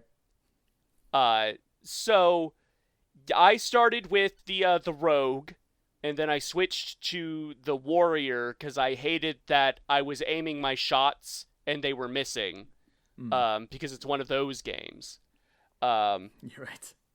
So I switched to a warrior and did like a full melee build and had a very miserable back half of the game, if you're familiar with Diablo. But so we were opposites. Yeah. At the same time, I do have a small affection for this. I think this is a real masterclass in teaching how less is more when it comes to, if you have a good gameplay loop that's going to hook the player, you can just like really couch that in really minimal sort of storytelling and presentation and aesthetics. For people who have never played this game and are familiar with Diablos 2, 3, and 4, you may be surprised that this only takes place in like one town. You know, this is not a globe-trotting adventure. Right. I think for a certain subset of folks out there, when you see that meme of like, you know, this is good level design or this is good game design, it's like town, dungeon, and then the dungeon's got like a bunch of floors and that's it. They think of this. They think of Diablo. So all right, it's time, Brendan. What's going on? Tell me about it. What's going on? What's up? So Diablo 1 is a game that I am very fond of. And my history with Diablo is that I was given Diablo 2 by a friend of mine in grade school because her parents said we can't have this game anymore because it has the devil in it. And so rock and roll. Yep. So I got it because my parents didn't care that the game had the devil in it. And I played Diablo 2 a lot. And it was a very formative experience for me. So much so that I went on and played other games like it, including Sacred, Fallen Angel, and Champions of Norath, Final Fantasy Crystal Chronicles, a long list of games that are, action, Phantasy Star Online, action RPG, loot-based, dungeon crawling, go kill stuff, collect loot, go sell it. That to me was a very compelling gameplay loop. And, played Diablo 3. I've played a little bit of Diablo 4, but I don't hate it, but it just never really got me very well. Anyway, my whole conception of what MMOs were, I thought everything was Diablo. And so I really like Diablo. When I went back to Diablo 1 as a kid, I was like, it's fine, but like it's just one dungeon. I don't see what the whole point is. Fast forward to a post Dark Souls world. I was listening to a podcast. I believe it was, I think it might have been the Retronauts podcast, if I remember.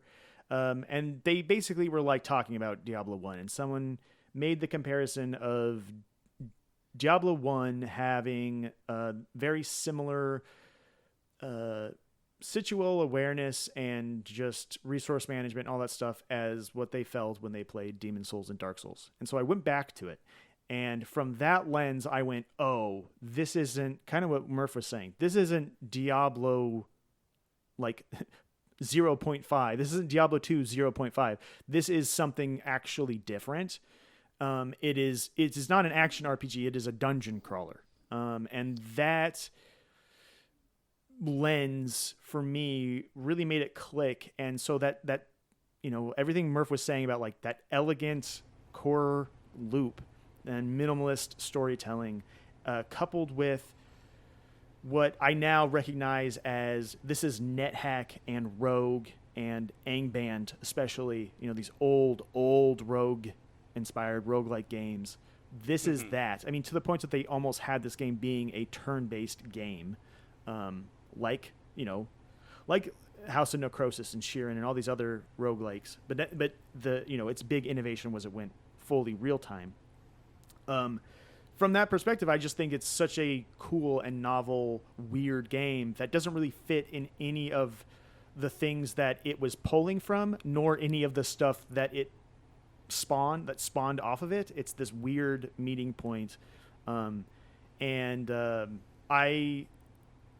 am constantly now, it's one of those games like Dark Souls or even Kingsfield and Shadow Tower, that has this it's a dungeon crawler with a singular kind of existence that nothing else is quite like, and I'm constantly looking for stuff that's sort of like it.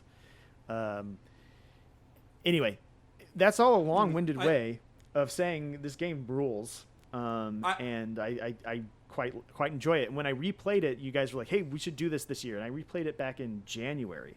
I played it over the course of a couple nights, and had just as much fun with it as I always do. It's a lot of fun. I think a way to highlight what you were saying about the experience is I like to do concrete examples here. I think it's a little bit slower. Mm-hmm. There's less enemies on the screen. Yeah. It matters more when you get hit with the hit stun. Right. These elements, even just like slightly, and I'm not even saying this in like a crazy big difference way. It's not fucking a snail's pace, but you just slightly slower, slightly less enemies. All that adds to a cumulative effect of experience in that simple way that really works. Yeah, I think the hit stun is a big deal. Like, it really changes. Hit stun's a big one, probably. Yeah, it really changes how you feel as a player and a character in that world. Whereas, Diablo 2 and 3 and 3 and 4 especially, you're just taking on huge waves of dudes, just doing all these big AoE damages. You're just slaying guys left and right. In Diablo, you're really kind of going against, maybe 10 monsters on the screen at once is that's like roughly a death sentence, basically. You want to try and keep that as low as possible, because they'll just be hit stunning you and you're just done. Mm-hmm.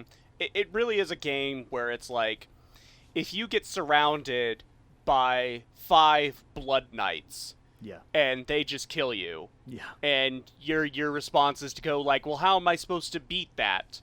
The answer is, don't get in a situation where you have 5 Blood Knights surrounding you. Exactly. Right? Yeah. And that is a very difficult thing for a player to internalize and swallow.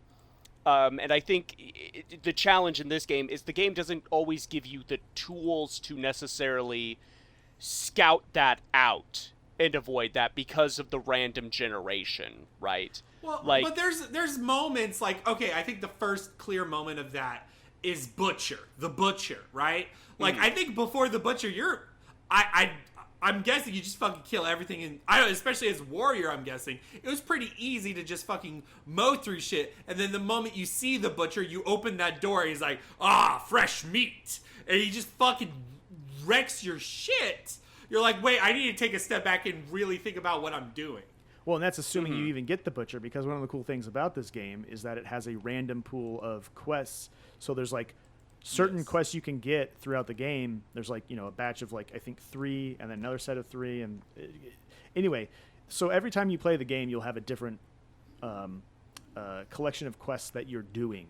No run is exactly the same, not just because of the dungeon layouts and the loot, but literally the events that you're going on. Yeah, the quests you're going on. Yeah, like a Pajama Sam game. Yeah, exactly. Totally. Yeah. No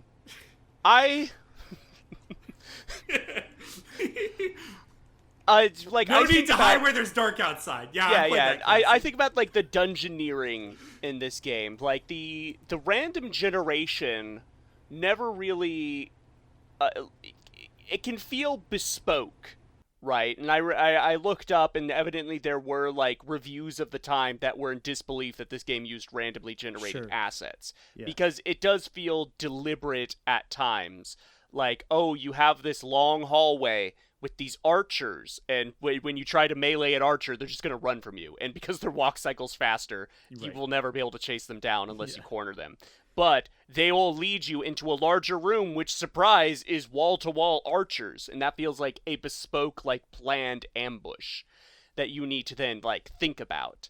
And I think about, like, when it comes to planning out an encounter that you've stumbled upon, something in the early levels is like, oh, utilizing bottlenecks, opening a door. Monsters can't open doors. So opening a door, letting a few guys in, shutting the door, killing those few guys, and like really taking down that horde. That feels great. And when you like clear out a room of like 20 dudes and you just look over the bodies, the massacre, and you're like, I did that. I chopped down that tree. I think that's really satisfying. And then really what you're doing at the end of the day is you've killed a bunch of dudes, and then you get to the real gameplay, which is going back to town and assessing what you need to do. I'm going to do one of my famous coinings. I'm going to say this game is assessment core, because that's really what you're doing. You're assessing. You're assessing your inventory. You're assessing the enemies, and that's the actual dopamine loop. Killing a skeleton, nothing. Doesn't even register. That skeleton dropped an axe. I get to go back to town and to praise. Ooh, that's the good shit. Yes. That identifies shit, yo. I'm gonna write that down, because I think that you're more correct about that than you might even realize, because I do think that is, like, even calling back to like House of Necrosis, of like, you're picking up a bunch of stuff that you don't have identified, and you're walking around looking for stuff to hopefully be able to identify it, and that's the dopamine, or like, maybe taking a drink of a potion and it might affect your character in a certain way or whatever. You don't know until you do it. That all comes from NetHack and Rogue and that stuff, right?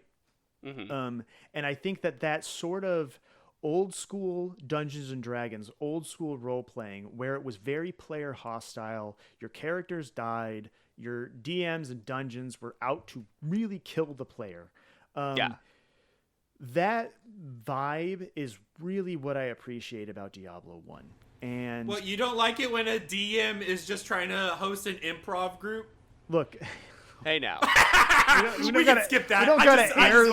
We don't gotta air the community Discord dirty laundry out all the time. No, look, like the change in mindset is real, because when the inspiration being like original Advanced Dungeons and Dragons, that makes 100% sense. Right. When you look at like Gary Gygax's actual design philosophy and how much it differs from today, is like, your character dies. That's not an epic story moment. That's a lost life, and you make a new character, right? Exactly. Like all of Gary Gygax's most famous dungeons are like, there's no town you go back to. You're in the dungeon. The gameplay is dungeon. Better have your 10-foot pole to press tiles in front of you to make sure they're not trapped, right? Exactly. And I feel that here, where it's like a lot of the trappings of like storytelling and AAA like gameplay we think of isn't present here, because it doesn't, that thought wasn't even there, right? Right. And I think so. There's a really interesting review of this game by Scorpia, who was she was a really prolific like computer RPG reviewer in the 80s and 90s, and like she was one of those like you went to her reviews to know what to think about a game kind of person, like really well respected. A taste reviewer. maker. The bread tuber of their day. Sure. Yeah. She hated this game. And the reason she hated this game were for all the reasons we just praised. She really looked for, she wanted stuff like Baldur's Gate or I'm trying to think of other, just deep character. Torment shit. Yeah, deep character interactions and lots of ROE or ROLE role playing, not ROLL role playing. And so to her, this was like just mindless hack and slash. There was no true. This was not a real RPG. And I understand from a perspective of a person who comes from that mentality or that desire for that sort of role playing experience. But to me, the baseline of all RPGs is that they have stat sheets that affect what you can and can't do and how good you are at doing them. And that's what Diablo has. And Diablo just says, I'm going to focus that all on monsters, exploration, and getting fucked over by traps and bad loot drops. And that, or good ones. And that to me is like the joy of this sort of lunch break style of roguelike. And what Diablo 1 did was said, your character doesn't have to. You can do an iron mode play, but your character doesn't have to die every time when you die in the dungeon. You don't have to roll a new character. You can roll back your save. And one of the ways that I really like to play, this game is on higher difficulties online, because what happens is you lose your gold. You take a bunch of your stuff in your inventory all becomes broken. So it sets you back. You take, it's like in Dark Souls or Demon Souls, where you're taking a loss, but you're still getting the forward momentum of like, well, it's the same dungeon layouts or whatever if I'm playing, at least with this online session. And so I find that version of Diablo is my favorite. And, if you're playing it offline, you can reload your save. And so it's a slightly different experience. But, yeah. Well, you say you don't need to make a new character, but if you're like me, and twice in this game, you panic save just as an enemy's about to kill you. Oh boy. You will be caught in an endless loop. That is a problem with this game, yes. I had to One may simply say don't save in a hasty situation. But look, I brute forced it. I reloaded that save and mashed my health potion key. And after about 15 minutes, I got that heal off. So there is another way out of that situation. What you can do, and it's actually what I had to do with this most recent playthrough, because for anyone who doesn't know, enemies do not respawn in this game. You have a fixed number of enemies per floor, and that's the amount of experience you'll get.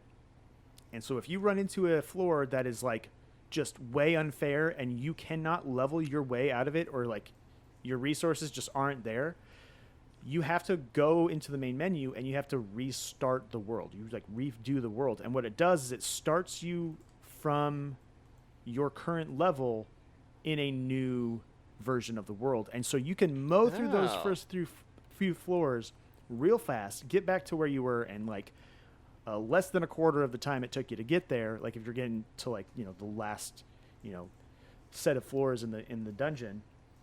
And then you will have potentially a better set of floors, or your character will have leveled up more so you can get beyond the bottleneck that you have. It's Breath of Fire Dragon Quarter. Sort of. See, I wish I had known that. I wish I had also known that you can just drop things in town and it won't despawn. Oh, sure. Right. Yeah, and there is a chest as well. You can go store stuff in a chest. Where is it? It's like north, like upper left from where Deckard Cain is. Yeah, but that would require walking in the town, and that's one of my bugbears. So you didn't play it with the Hellfire patch, which adds running in the town. No, I got the pure... We said we were playing Diablo 1, Brendan. Here's the thing. I played Diablo 1. That's the right way to play it. I'm just saying that does exist. I think that... Well, there's also a... So there's the Hellfire patch, which actually... I'm sorry. It's an expansion, and it was a technically unofficial expansion that was commercially released, made by a different development studio that added the monk character and a bunch of other like quests and floors, and just kind of changed a lot of stuff about the game. It also added the ability to run in the town. And then there's a new patch that came out, I think, earlier this year or late last year, called the Beelzebub patch, that changes a lot of the balancing and like makes it so that you can play the game in like 4K on super widescreen monitors, so you can see everything, like the entire dungeon floor with your little character in the middle. Like, it's just... Golly. I think you should just play vanilla. I think that's the version that I find the most interesting. But I will agree, walking slow in the town does suck. Well, just the witch is all the way like out of the way. They needed to. And if it's going to be that slow, you need to keep people closer in and all that. I agree. Yeah, and that's not even getting into if you even care to visit the crippled child. Oh gosh. I like that the escalation in this game of the dungeon. You know, you start in the cursed monastery, and then you go a little deeper, and now you're in the caverns. And each time you get to like a new section, you open up a new way back. Right. You know, and I think that's really elegant, because then it's like, because early on I was like, oh my god, I have to go through each level as I clear it and come back to the town. And, you know, at the start I was like, oh, that's kind of interesting because enemies don't respawn, so you get really familiar with these areas. Once I was like 5 levels in, I was like, no, I need a quick way back. Right. And the town portal spell is handy for that. I really like that as like yes. a concept of, hold on, let me just nope out of this encounter real quick, come back to town, reassess, you know, assessment and core. you can literally go back right to that spot. Yeah. One thing I really like about those, I mean, so later Diablo games and other Diablo games or other action RPGs with similar, you know, styles, replace those shortcuts with just waypoints, like warp points that you warp to and from. And, you know, I think that's fine if you're expanding out into like a more of a large scale adventure across different lands and stuff, not just one dungeon. But the thing I really like about the shortcuts in Diablo 1 is that, you know, you're coming out of the mausoleum in the graveyard, or like a cave on the other side of town. It's not, you're not just opening a portal or whatever.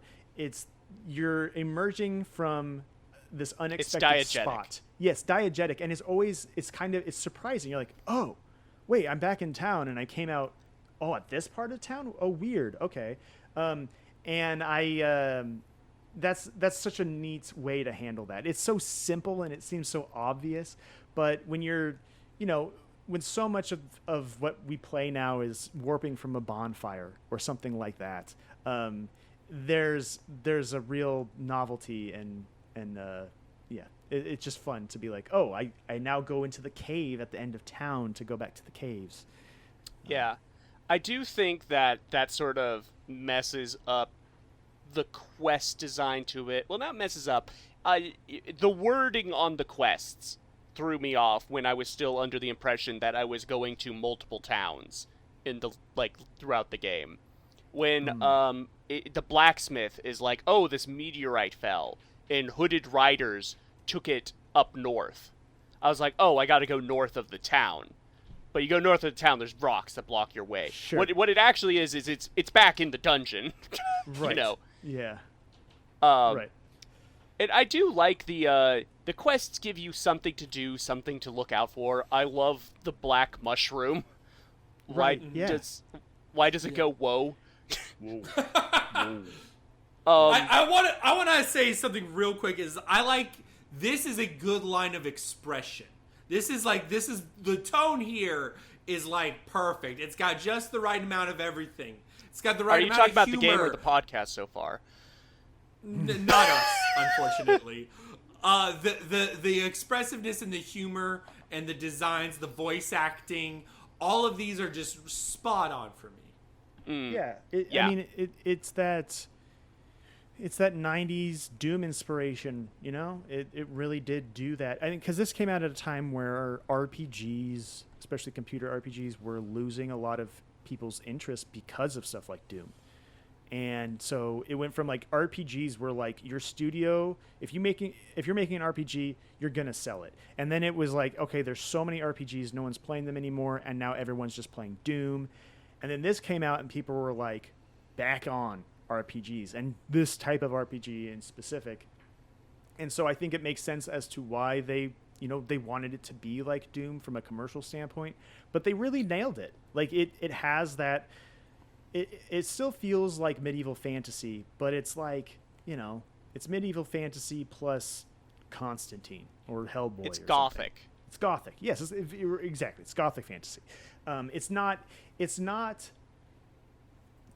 just some spooky arcane magic. It's full on, this is hell, this is Satan, these are demons. There's pentagrams and shit everywhere. It's fucking heavy metal. It's great. Yeah. When we talk about the town, I do take issue with the fact that they just kind of run out of things to say to you. Sure. Eventually stuff like the tavern keeper, the bar wench, the drunk, I stopped talking to them because they stopped giving me like quests, they stopped giving me like useful information, and they stopped like commenting on current events. Right. I think that's also in part because the way that the randomized quest pool, like sometimes in some playthroughs they might have more to say than in others. So they're like the signpost for the tavern, et cetera, et cetera. Yeah, like there might be times where like you're doing a quest for the drunk guy but in other times you might not get that quest at all, so he might just sit there and not do anything. Yeah, the blind, the blind thing. Yeah. This game's great. Thumbs up. I loved it. Yeah. I will call out, I think that more games of the modern day, they don't put the money into the death animations.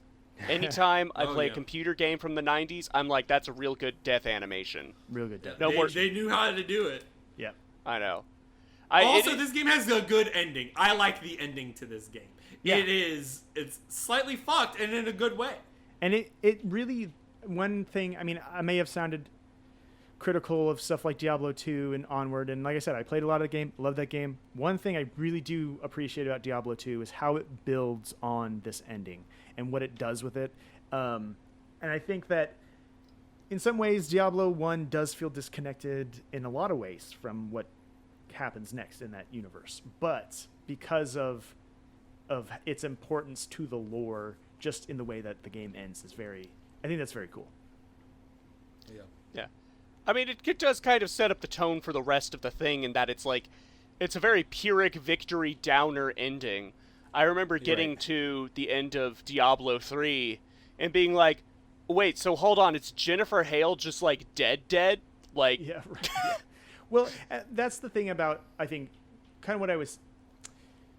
Diablo 2, you could kind of see that Diablo 2 takes place in the same world as Diablo 1. I don't feel like Diablo 3 or 4 really feel like they take place in the same world as Diablo 1. And, I think that that's sort of what I mean is like, there's so much about Diablo 1 that was lost. And I don't mean that necessarily as a bad thing. I do think that those games, especially 2 and 3, have some really, really strong points.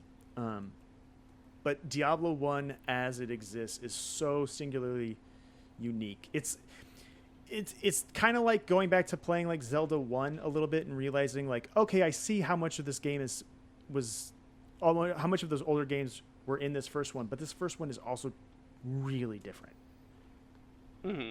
Yeah. It deserves to be appraised outside of it started a thing. I think so. Yeah. Yes. Yeah, and I think, like I said, when it comes to any sort of like things when I'm playing, and I'm like, man, this would be so much easier if I had like a dodge roll, if I could sprint, if my attacks did more AoE to deal with these hordes. And I realized like, oh, I'm just turning it into what it would become in the rest of the franchise, Yeah. Yeah, it was and still, that would it was still about dice drastically rolls. change how I engage with those encounters. Exactly. Yeah, this is a game about dice rolls and are the numbers on your side more so than it is did you get your ability rotation correct, or are you dodging at the right time, memorizing enemy stuff. And I do think for people that's a hard thing to grasp because like you said earlier, I shot my arrow and it didn't hit even though it went towards the enemy. That can be a difficult thing for people to wrap their head around. But if you're into the number crunching, game of chance sort of thing, the stats and all that, this is a great one for that. Yeah. Yeah.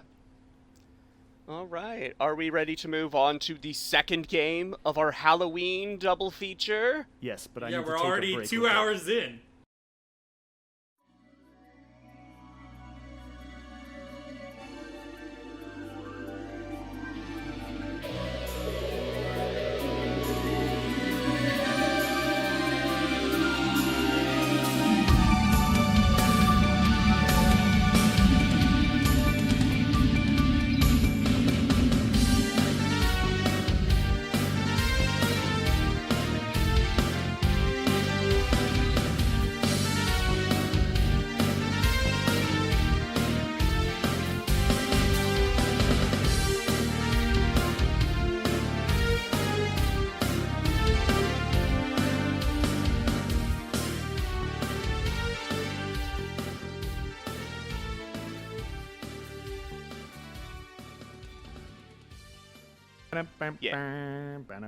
Okay. All right. This week's second game of the week is Symphony of the Night, made for the PlayStation and Sega Saturn in 1997. It is the start of a genre departure for the Castlevania series. The game was directed by Koji Igarashi. It was seen as a side game and a sort of a swan song for the previous entries, as the mainline games were originally going to be the Nintendo 64 games. It became a classic in the Metroidvania genre, and indeed it might be the reason for the second half of that name. And the game is a direct sequel to Rondo of Blood. There was a Daydreamcast episode, Rondo of Blood, with Lucas White, Excelsior. Richter Belmont has disappeared into a resurrected Dracula's castle. Alucard has awoken from his centuries-long slumber to investigate. The game is a 2D open environment exploration game with RPG and action elements. But enough talk! Have at you! Gentlemen, what do we think of Symphony of the Night? Should I go first or the guest? It's your first time playing, right, Murph? It is. You go first. Oh no. This is No, it's okay. This is my first time playing Symphony of the Night. It's one of those games that I have always heard about because it does make it to those 100 greatest games of all time type lists. But it's also one of those games, much like Half-Life 2, where I didn't actually know much about it at all. I knew that men are a miserable pile of secrets and that you flip the castle. Everything else, completely blind. I think this game has a really good look to it. It has a great sound to it. The moment-to-moment gameplay can be punchy. But I think it's okay, ultimately. Okay.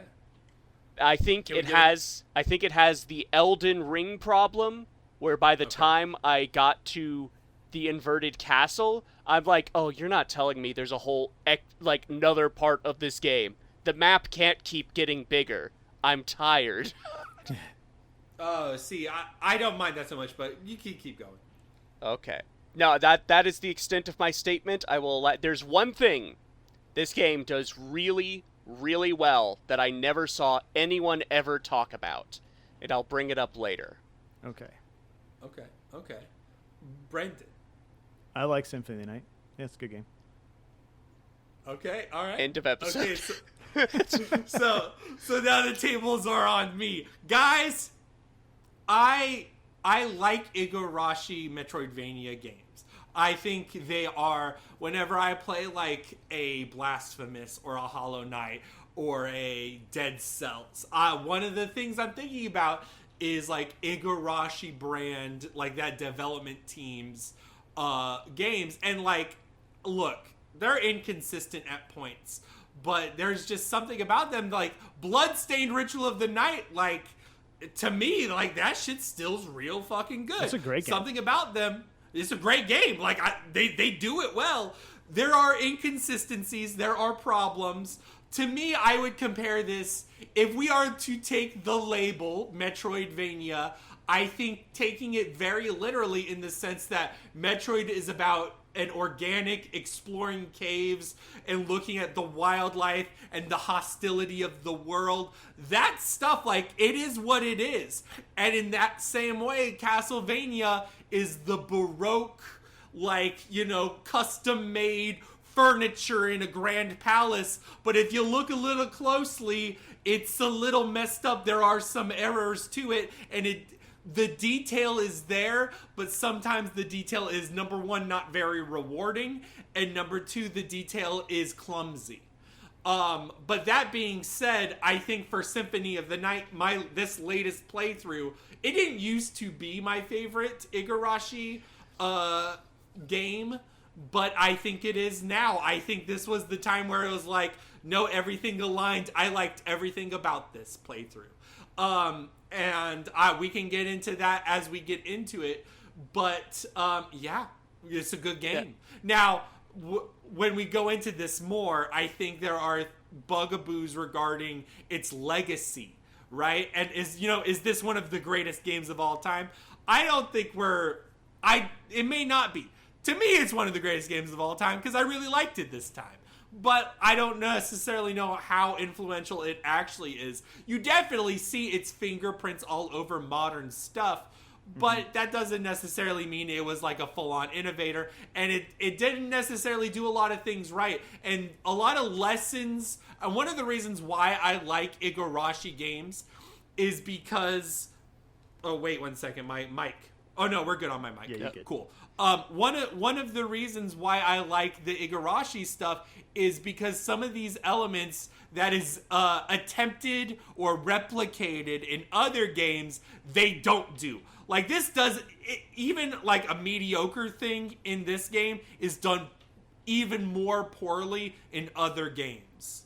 Does that make sense? And to me, that, it works. Everything works. Mm-hmm. I definitely feel the influence of this game, thinking about other games I have played, not just in the Metroidvania label, but also going, like, again, back to, like, Dark Souls. I feel a lot of influence of Symphony of the Night in Dark Souls. Because I think this is a very different type of Metroidvania compared to Super Metroid, where Super Metroid I think of in terms of, like, levels. I think of this game as a setting.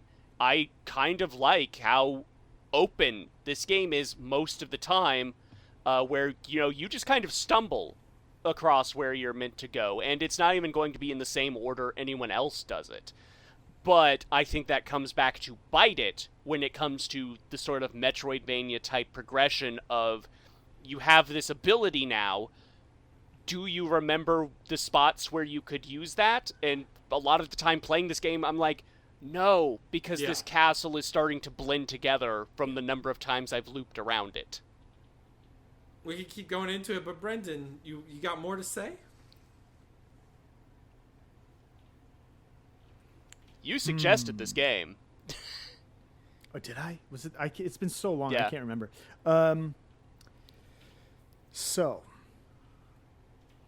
you guys both touched on things that I do want to address separately. I'm not sure if it'll come up. I don't want to do it all at once, so I'll start specifically with going beyond what I said earlier about how I feel about this game. I really like Symphony of the Night. I think, taken as a whole, I think it is probably my overall favorite Castlevania. I think stuff like, I like Order of Ecclesia better as a 2D Castlevania. I like Lament of Innocence better as an action game.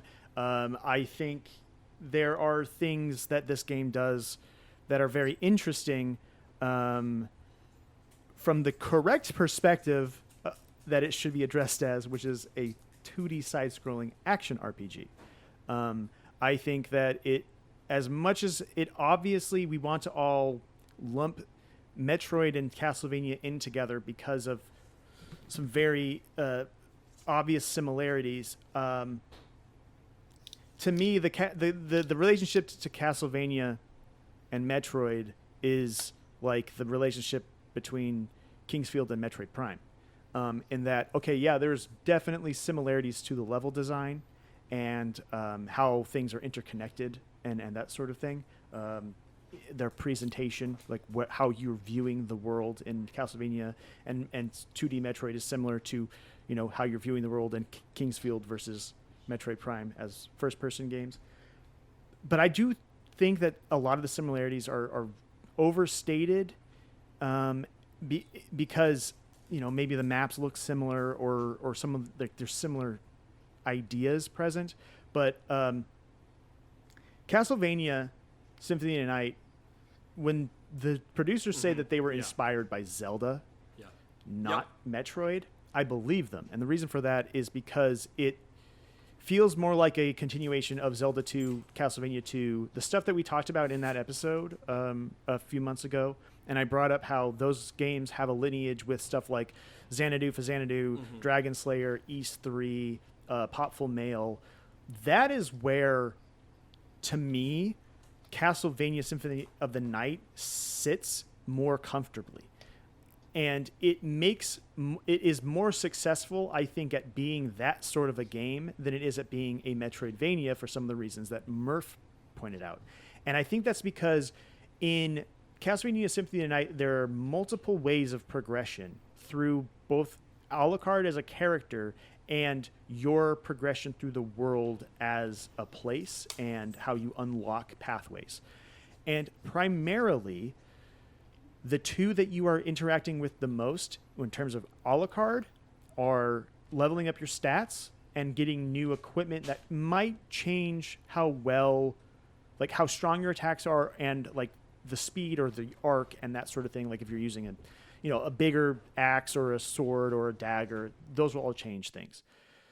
You're doing less of the, and I also say that in the world, the way that you're mostly unlocking things is through environmental stuff like gates opening or unlocking doors and that sort of thing. The amount of actual ability gating is vastly smaller than what you would get in Metroid, and for obvious reasons. But because of that, I think that those moments of ability gating create more of that sense of frustration that Murph was saying that he was running into, because that is not the constant. You have it's two different versions of progression. Is ability gating is, now I can do this thing that I couldn't do before. And I saw all these signposts through earlier levels. Obviously, Symphony of the Night does do that. But when you have a big glowing door that you can't get through, and then you unlock a thing or fight a boss, and that door unlocks and you get through, that is different. Or waiting for the clock in a room to move to the correct positioning to unlock certain areas. Those are different types of progression than getting the wave beam to unlock a thing now, or getting the grapple hook or grapple beam to unlock a thing that you've seen all over, a double jump or whatever. So anyway, another roundabout, long-winded Brendan answer of saying, I think this is a really good 2D action RPG game. It's less of a good Metroidvania. And I don't overall, in general, I don't think that it's even... I think it would be way better to be stuff like Castlevania and the Igavania stuff and, let's see, Time Spinners and games of Bloodstained, games like that. They make more sense to call them 2D action RPGs. Whereas Metroid... That's not snappy. No, it's not. It's not. It's not. But 2D stuff like 2D Metroid and Ori and the Blind Forest, and even to a degree Hollow Knight, where it's ability gating, that feels more. That doesn't feel like action RPGs to me. Those feel like action platformers, and so I find that the search action label makes more sense. I agree on a lot of levels. Anyway, here. I think, but I also think. Okay, so the long and short of it is, yes, it's sort of almost arbitrary. There are a lot of links here, but like, yeah, there's a lot of Zelda here. There's a lot of this.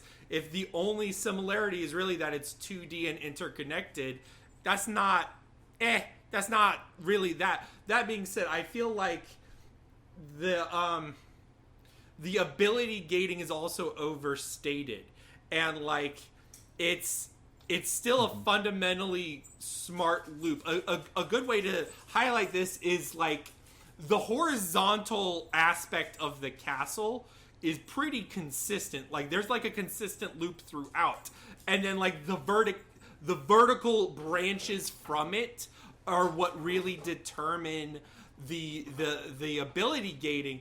And this game is meant to be run through that castle multiple times, in contrast to Metroid or something. And it's not graceful. There's teleports. There's warping in this. And like the inverted castle, sometimes you'll be like, oh, flipping this room upside down is really smart. This is a much more interesting form of terrain here. Other times you're like, dude, this is a bunch of fucking empty space and it's dumb.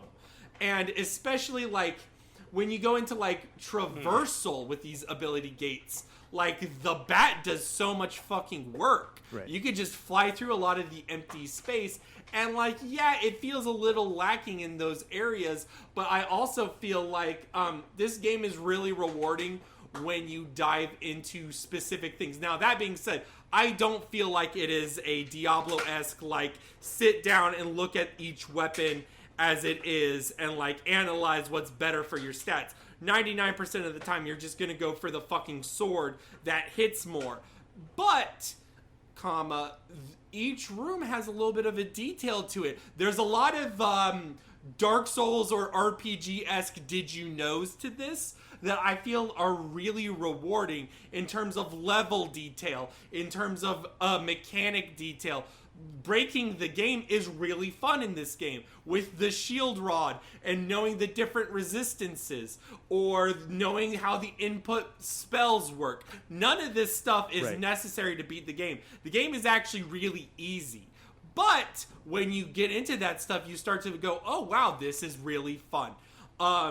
I think, and to go back to the aesthetics here, you know, nothing beat, and like, to me, this is where I feel like Hollow Knight or so many games get inspiration from, is like walking into a room and seeing a big ass boss with a cool fucking name on it, and you're going, oh dude, this is gonna be so badass. Now, is it badass in Symphony of the Night? Sometimes no, because you're gonna kill the thing in a couple hits. But like, even then, it's the whole package. And to highlight something Brendan said about like, oh, Order of Ecclesia does this better, or something like this does this better. I think that's because a lot of Ivalice games, and even Metroid games, like, I think once they made Super Metroid and once they made Symphony of the Night, they made great games. And then they were like, what if these sequels we dabbled in specializing in a thing that this game did okay in? Does that make sense? Yeah. Like you look at something like Portrait of Ruin, and it removes a lot of the loot stuff, right? But then you get stuff like Circle of the Moon, where, you know, to your point, kind of like what I was saying with Kingsfield. I think Kingsfield and Castlevania, they are RPGs in a lot of ways. I mean, they are RPGs to me, action RPGs. But they don't have builds. You're always sword guy with a couple extra abilities, right? The same loot and all this stuff. So then you get stuff like Circle of the Moon and Aria that say, okay, now there's actually this like slightly randomized system where you can kind of tweak with your build a little bit. And, you know, it's not as expansive as Diablo, but you have a little bit more player expression there. And then, or you look at something like, you know, like Lament of Innocence, where it's like, okay, Castlevania didn't, like, Symphony of the Night's combat, it was definitely part of it, but now we're just going to make a gauntlet-y combat game with interconnected levels and then Curse of the Moon is similar. I'm not going to go through every Castlevania. My point is that you're absolutely correct. And I think that part of why someone who is new to Symphony of the Night might go to it and go, it's because maybe they played something in the past like an Ori or a Hollow Knight or Prince of Persia or Metroid Dread that is doing something that this game does better than it. Like the combat or the exploration. This or is the a jack of all whatever. trades, master of few, I would say. Yes, and I do want to say, I think there are two places where this game absolutely fucking nails it. Like, out of the park, 200%, 201%. It flew around the map with the bat. It is, the first one is soundtrack. This soundtrack is so good. There's so many good, memorable, like environment themes. The first area theme is so good. I can hear it in my mind clearly right now. Just phenomenal. The other is its art direction. And I wrote an article. I have a thing in a book called the most recent Lost in Occult volume. I think it's volume 15, 7. I don't know. I don't remember which one it was. It's Ayami Kojima. She did the art for this game. And this is the first game that she did. And if you think Castlevania, unless you were born in like the 70s and 80s and grew up only on the Nintendo and Super Nintendo games, when you think Castlevania, I guarantee you think of Ayami Kojima's art. You think of the cover, you think of Alucard with the big billowy cloak and hair. You think of the romanticism of it. Yes, it's very romantic era, Baroque era. She's very openly inspired by that. Actually, and so the article goes into her inspirations and like her literal like art style, which I won't get into here. She does a lot of really cool stuff with like you can't really tell by some of the paintings, but there's like she like molds parts of the characters with clay and stuff. Like so there's like a 3D element if you were to actually see this art in person. But that was such a stark change from what the Castlevania games were before this, where it was like a mix of, universal monster horror, like that style of Dracula and the Wolfman and Frankenstein and whatever, Frankenstein's monster. And then with like this, like all the Belmonts were like, they were like Conan the Barbarian. Yeah, action hero shonen shit. And it's specifically like muscle bound, like huge Arnold Schwarzenegger looking dudes. Like they weren't just like, I don't know, like knights in armor. They were like shirtless guys with headbands and whips, and their arms were bare, and they were, and then you had Rondo of Blood, which went into a more like, shonen anime style. And then this comes out and it's completely different and everyone hated it. Everyone was mad. And then what happens is everyone loved the game and this style completely defined what Castlevania would be forever. And I think like, even though she only did, I think 7 or 8 more Castlevania games. Yeah. But her style is so iconic and so tied to the series. Like she basically only did art for Castlevania. She did the other stuff she's done art for was she did a couple of the Dynasty Warrior games where she did some of the character art, and then she did like some Magic the Gathering cards, but otherwise she illustrated the Vampire Hunter D novels, which another like perfect person to illustrate that. So anyway, I just want to say that like the way that her art style not just defined like what the player's expectation was when they saw the cover art, at least of the Japanese version. The US version is just a fucking castle. But like you look in the manual and the cover, like the art for these characters is so different, but the way it's translated into the sprite work and into like what you were saying earlier, bro, of like the ornate nature of the architecture and the scenery and the furniture and everything else that is in this game, even the monsters, it's such a different look than what came before it. But I honestly like, I can't imagine a Castlevania without it. Oh, Like, yeah. like that would, a version of that game that doesn't look like this. I just don't. I mean, obviously, I can't imagine it because I don't live in that reality. But I just don't believe that it would have that same impact. Yeah. Oh, absolutely. Murph?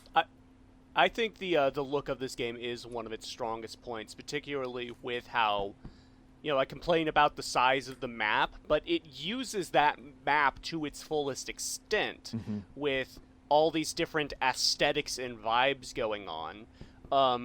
This is the most in any Castlevania I've played up to this point where Dracula's castle feels like a world unto itself, where you've got like the chapel off to the left, and then you've got like down in the depths you've got this really weird like chthonic like Cthulhu shit going on.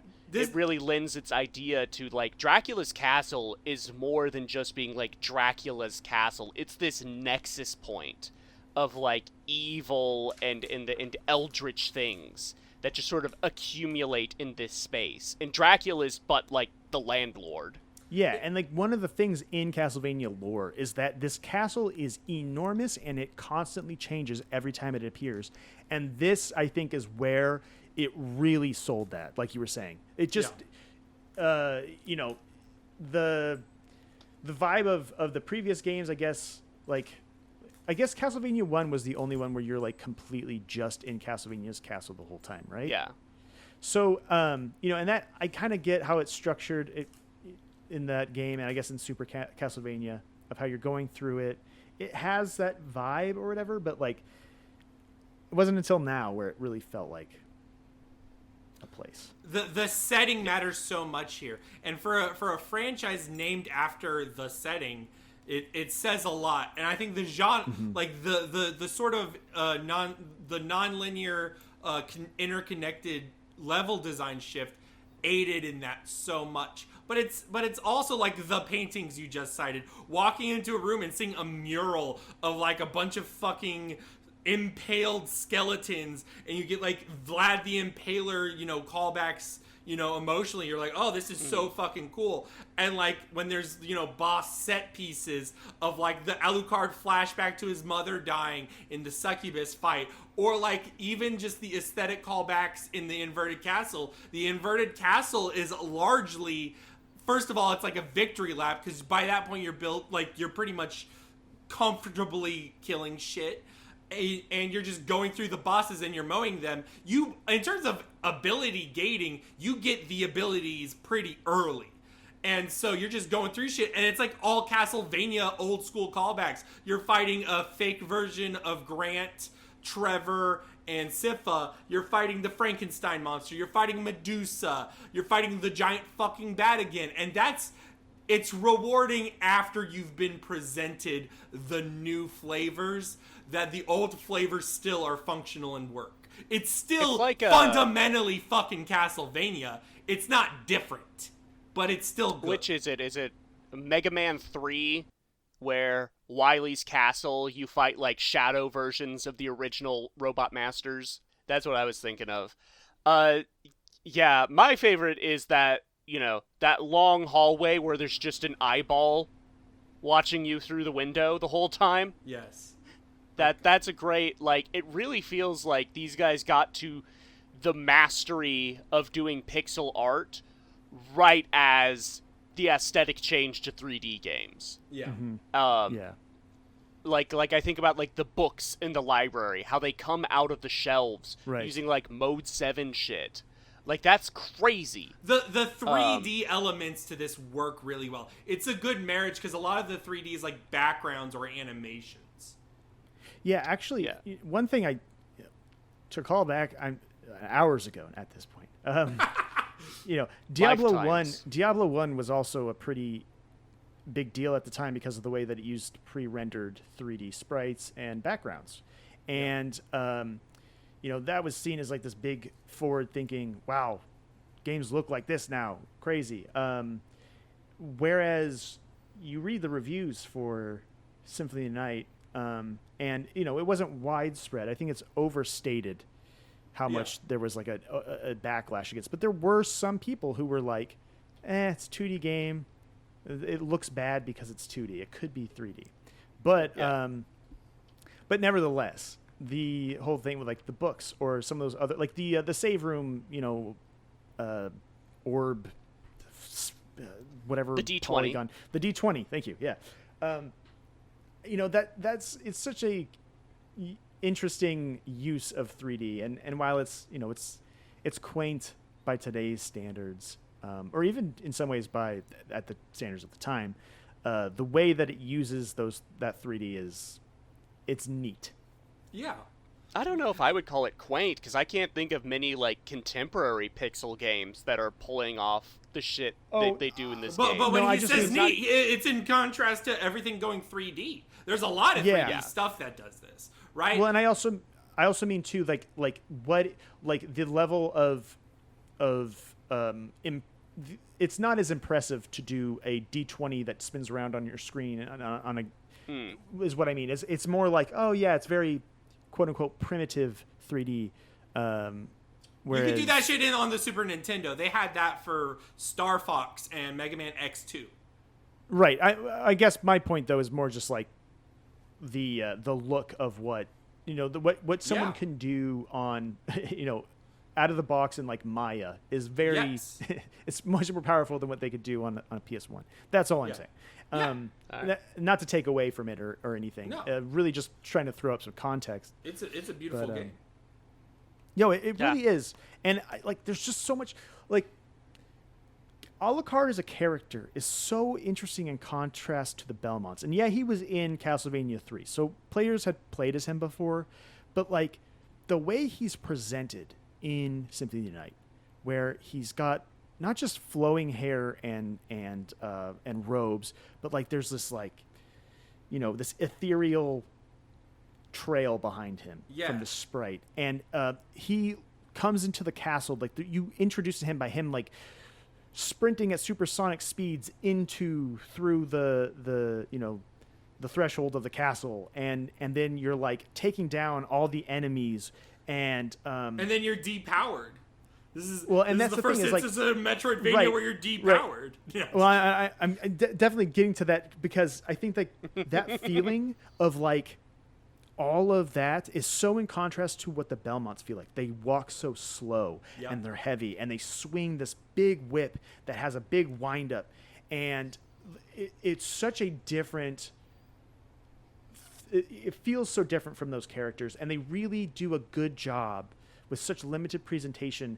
After playing as Trevor in the opening, and then you're like, no, Richter. Excuse me, sorry, thank you, Richter in the opening, and he feels like a Belmont, and then you get this, and now I'm Alucard, and I feel like I'm a vampire demigod, that's such a cool presentational way of really highlighting that like Alucard is way more powerful. Like, yes, the Belmonts are the arch nemesis of Dracula. They have the vampire killer. That's who's fated to continually destroy Dracula. But like Alucard is fucking powerful. And he outclasses them entirely. I think that's in the way that the gameplay does that is so cool. And then when you lose your powers, what you were talking about, bro, that is such it's such a trope now with the abilities. You get that. You get a taste. Yes, you get a taste, or in like Metroid like sequels where they go, oh well, this is how we're explaining that Samus loses all her powers again. That trope is very well trodden now, but it works. What a smart way to use it. Yeah, right. It also, I think that section, so many fun little lines in this game, so many neat little voice lines. But there's a moment where Alucard just goes, "What?" And it's, to me, that is the line of Castlevania Symphony of the Night, is when he does that. Oh my god. So if we want to go into the secret best thing that I think this game does, and I'm genuine about this, I'm not being ironic. The thing this game does exceptionally well is this game is so fucking funny. Oh, dude. Deliberately. Well, you know what it is? And I was able to articulate this now after playing Legacy of Kain. It's like if the Legacy of Kain writing was like 3 or 4 notches worse. But it's still in the ballpark. I'm not even getting into the writing. I'm getting into, like, you're in the chapel and walking up that stairway, and then there's that spiked ball that will follow you all the way down to the bottom. And you can hear it clanging off in the distance. I'm talking about when Maria is, like, talking to Alucard, and she's like, well, you know, you, like, worked with Belmonts before, haven't you? And he thinks of the NES sprite of Trevor. That's iconic. Or going all the way down, or up in this case, of the inverted castle to get to where the succubus was, because maybe there's, like, a key or an upgrade in there. And it's this really hard, slow, like, progression. And then you get there, and you know what you get? You get fucking peanuts. You get literal peanuts. Iconic. They're not even a useful, consumable item. It's hilarious. The super boss of this game, the secret boss, is the final boss of Kid Dracula. That's so fun. That's so cute. This game is fun. It's neat. The whole game is like, wow, that's neat. And also, it does... You know, it's not to the level of like a Dark Souls or anything, but there are little things in the item descriptions, like the glasses. Yes. Like how it's like, it just makes you cooler. I mean, it does have like, it gives you, lets you see other stuff. But like, there are shoes that make you taller in this game by 1 pixel, literally. Right. Alucard uses pumps. Yeah. Dude, it's hilarious. Like there's the art style and all that stuff that I was talking about, it's obviously the game represents it well, but like there totally is this goofiness to it that isn't and it isn't played for laughs. It's not wacky or anything either. It doesn't feel like you know I don't know, like common humor tropes or anything. It feels natural in its thing. Like, for example, when you turn into a bat, but you have the bat familiar is like, oh, hey, what's up, girl? Like, it sees another bat. I feel so bad for the bat familiar. It's giving me flashbacks to The Sword and the Stone. Yeah. I always feel bad for the squirrels. Oh, man, dude. The whole game is full of, oh, that's neat moments. Like, in the bottom right, there's, like, this bird nest, and if you visit that area multiple times, it's, like, a completely useless area. There's a vase in the middle, and there's a telescope that shows you that there's a ferryman across the map. That's the only point of this fucking room. Other than you see little birds, and if you keep visiting that room, you will see the life cycle of the birds. The birds will go to the nest, hatch the eggs, and then the babies will fly. And it's adorable. There's no reason for that. Or the confession booth. There's no point in that room other than to go in the fucking room and just sit in the chair. Or All Rocks, when you visit All Rocks, you can just sit in the chair and vibe. He won't do anything until you attack him. Yeah. Isn't there when you sit in the chair enough times in the confession booth, then you fight the priest? When you sit enough times in the confession booth, you will get attacked. You'll get hit. Right. Okay, yeah. Yes, but it's just a bunch of fucking small goofy shit. There's hidden walls in this game where if you break the wall where meat is, you stand there for 5 seconds, you'll be teleported to another room where you will get badass jewel gauntlets and shit. It's just fun. It's a fun game, dog. I don't know, man. Is it bad at points? Yeah, I guess maybe. So, I think the thing about this game, and this conversation has been great because most of the time when I talk about this game or when people want to talk about this game, it's in conversation with it outside of its own merits and always in like ranking it among other Final Fantasy, ranking it among other Castlevania games, or ranking it among other Metroidvania games. But or ranking things is so banal. It is. Brendan. It is banal. No, it absolutely is, and I 100% agree. And that is why, you know, when we were first talking about doing this episode and like talking about kind of the ways that we were gonna, like some of the topics we were gonna talk about, we were all very much disagreeing on stuff. Yeah. But like, ultimately what it comes down to is there's a lot of things about this game is that even if you don't have a lot of like the best time with it, or you think that other games do it better, there is just so much charm, and it comes from, I don't want to sound too boomery here, but it comes from an era where you could throw in a lot of little things in a game that don't really matter, that don't mean anything, that it doesn't matter if the players don't see it. You're just doing it because it's fun. And you don't get I think that about sort of thing there is this article about, remember when like the Twitter account "Can You Pet the Dog" was first taking off? Yeah. And it was just highlighting, at the time, the creator said, I just wanted to highlight when devs go out of their way to do, like, little bits of interactivity for the player. And then suddenly, it becomes about, like, devs going like, ooh, we gotta get highlighted by the Can You Pet the Dog account, so we're going to deliberately, throw in dogs for you to pet. Mm-hmm. And that's a completely different mindset than someone just putting in a dog you can pet because it's cute. Yes. You know? Right. It's like, or like how,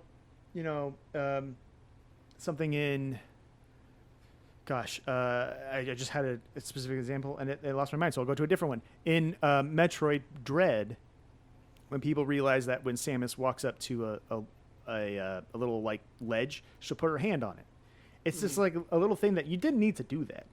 Like, there's no reason for a game like this to do that. It's not like in The Last of Us where it's signaling to you that you're like, oh, I am in cover when Joel touches the side of the wall or whatever. It's just like a little touch, and those little touches really add so much richness to the world, and it makes it feel like a place you can just.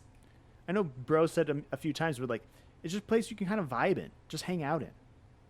Yeah, I think if we want to I'm going to pivot back to criticism for a second. That's fine. Okay. Is my biggest issue with this game, and we can quibble about the terminology. I think this game has a loot problem. Yeah. And it's both in like the stuff you pick up from like quote unquote clearing an area, beating a boss, but it's also just like a lot.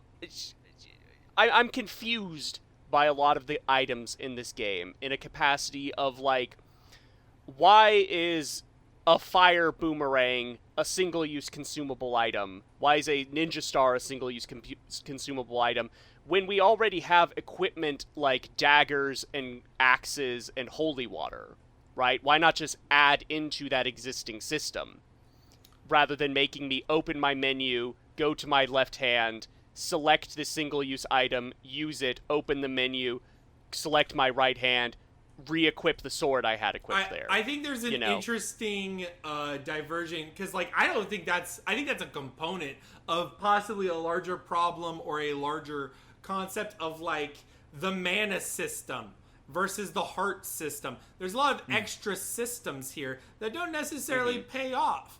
But also, I don't necessarily know if putting them all into one big mana bar is also the answer.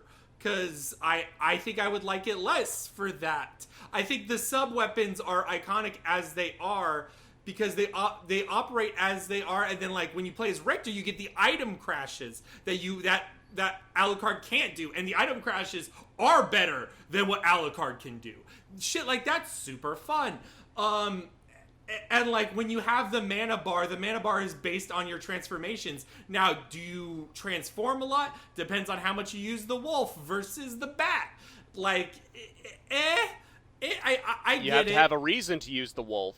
You don't, but then again, you also were complaining about horizontal movement. The wolf can do horizontal movement if you really want those long hallways to be shorter, but so can the bat, right? But the wolf can do horizontal movement after you've gotten the thing that lets him kill things as he's dashing.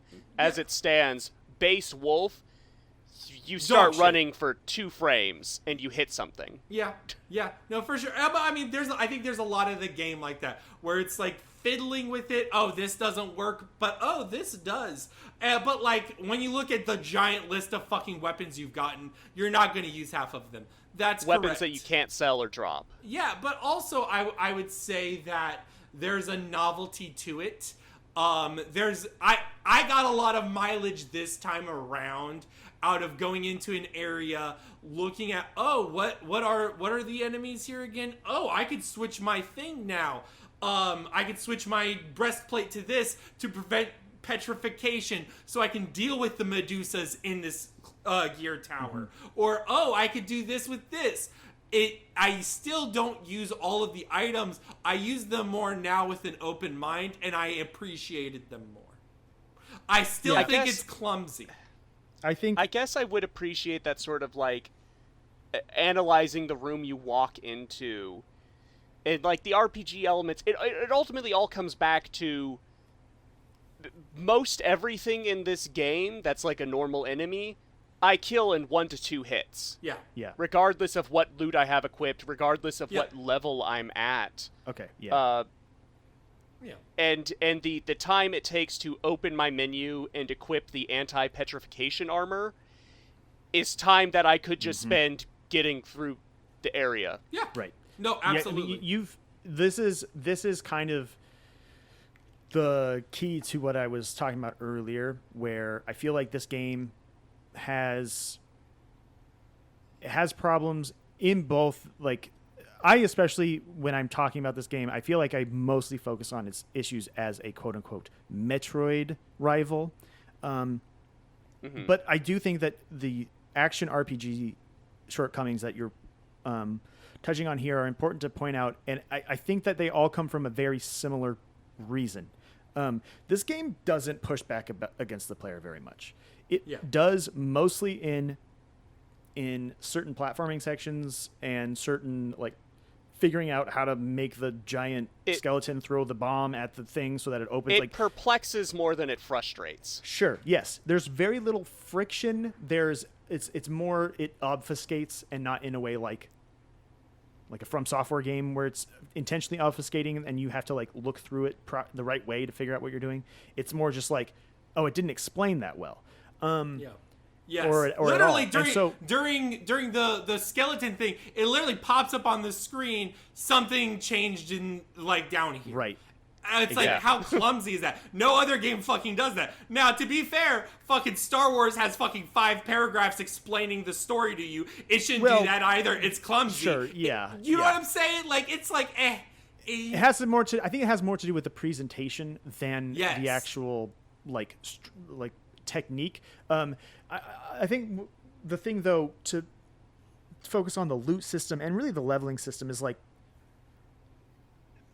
being able to level up in this game gives you some level of survivability that makes it like it entices you to keep grinding, and like you can get really good at this game, or you can get, I shouldn't say get really good, you can get stronger in this game just by fighting enemies. It's not something that you can do in, say, Metroid or whatever, right? So that makes those games feel very different progression wise.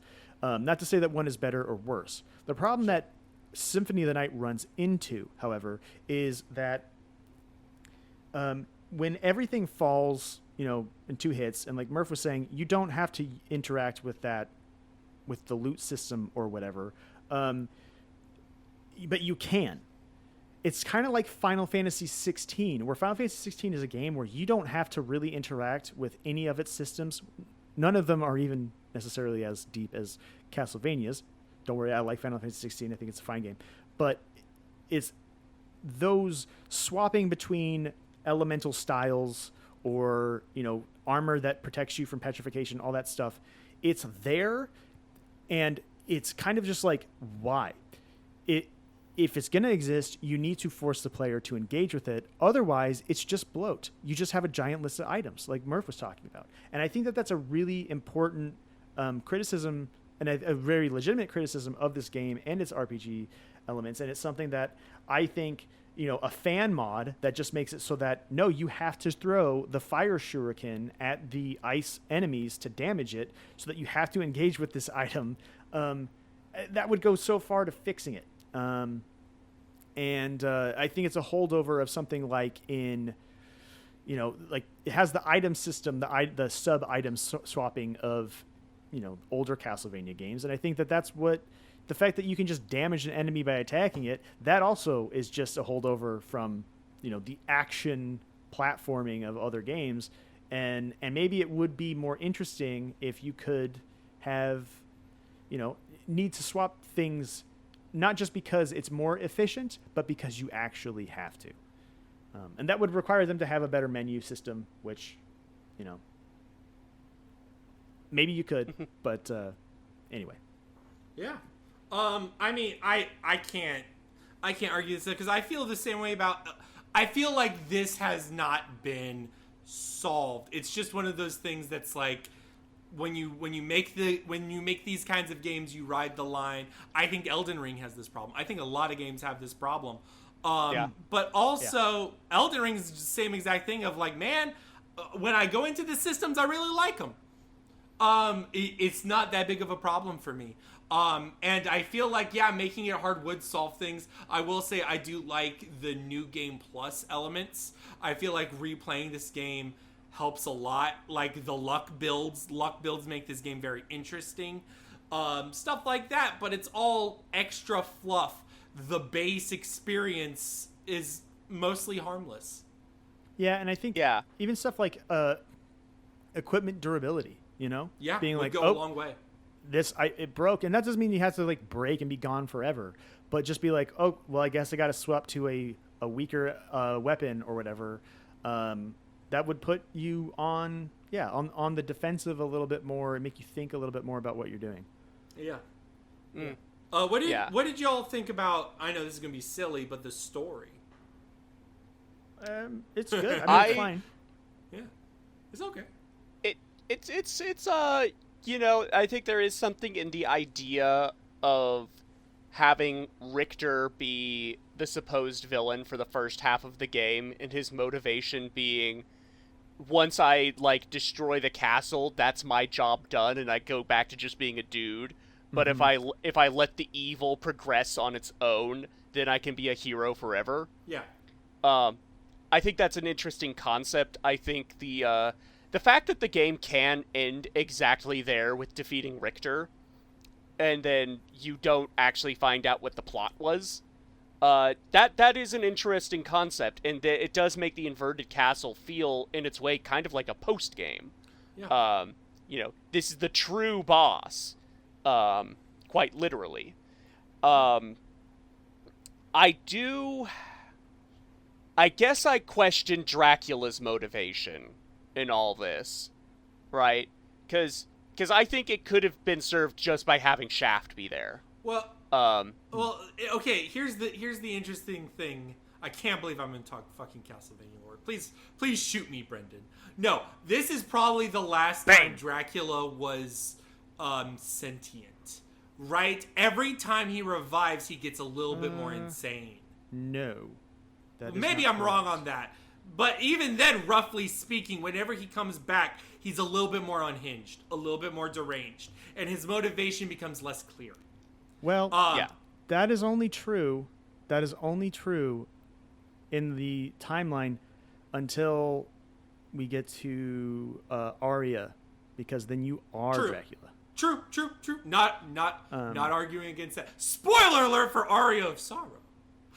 But like that's like a reincarnation. If you're listening to a Castlevania Symphony of the Night episode and you haven't already been somewhat familiar with Arya, like come on.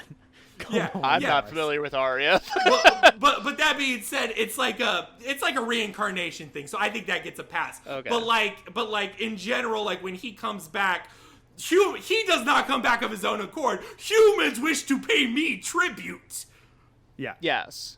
And I like that the game calls attention to that, where Dracula's like, I'm tired, dog. Like stop this. I just like having the final boss be Dracula, like it kind of felt just like it has to be Dracula because this is a Castlevania game. Yeah, I get but that. I think maybe it would be served stronger if Shaft was like I'm going to take the power of Dracula or something like that. And then once you defeat him, Alucard gets some sort of closure with like the lingering specter. Yeah. You know, something like that. Much in the same way he got like you see his mother die. I do like Maria in this game. I think Maria as like the one thing in the castle that's like, I don't know, it's good to meet up with her and catch up with her. I think I like good. I do, having played Rondo of Blood like we did, I do like a lot of the follow-ups here. Yeah. This feels like a genuine sequel. When you're in the opening boss fight with Richter versus Dracula, if you die there, Maria will show up and revive you. Yep. You know, and seeing her, because like in Rondo of Blood, Maria's like 12, right? Yeah. Like is seeing her as like an adult, a fully competent, I'm going to plumb the depths of Dracula's castle all on my own. Like, that's cool. I kind of wish there was more like encounters with her, and it's just a trope of the time, but the idea of she just falls in love with Alucard feels like that comes out of nowhere. Yeah. I will say there is some cut content to this game, and the Sega Saturn version restores some content, but even then it's not a lot. It's not a great version of the game. No. It's all served though by the greatest ending credit song since "Girl in the Tower" from King's Quest VI. It's so good, man. It just nails it. The whole game's just nails everything, man. I love it. When I think back on this game, I'm not going to think of it as like this landmark Metroidvania type search action type game. I'm going to think about it as a collection of little tricks and goofs that game designers at the height of their craft were indulging in. Yeah. Yeah. And I think that's the best way to think of it, because it highlights the work and the effort and the artistry much more than trying to connect it in this timeline of like, well, Alexander gave birth to Bartholomew and his bloodline can be traced to Julius Caesar and like that sort of thing, Brendan, do you have any final thoughts? Yeah, I just want to say I think Alucard is awesome. Yeah. Oh, 10 out of 10. And I don't know, like, he makes appearances in games, like future Castlevania games, playable and not playable. But I just really feel like you could have just... There is a world where Alucard could have just been the guy. Like, he could have just been the guy forever. And he could have been in Smash. Yeah, he could have been in Smash. Yeah, right. Or just, every single Castlevania could have just been about Alucard, and I would have been fine with that. Is Alucard the Shadow the Hedgehog of the franchise? No. That's probably like, I don't know. That's Gabriel Belmont. I was just about to say. It's Gabriel Belmont's, or maybe it might be Simon, the version of Simon from Gabriel. Yeah. Gabriel's grandson. Yeah. I do like okay.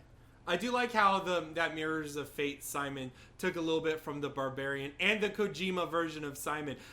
The Kojima version of Simon has grown on me so much. It is my favorite version of Simon now. It's my favorite version of Simon as well. Yeah.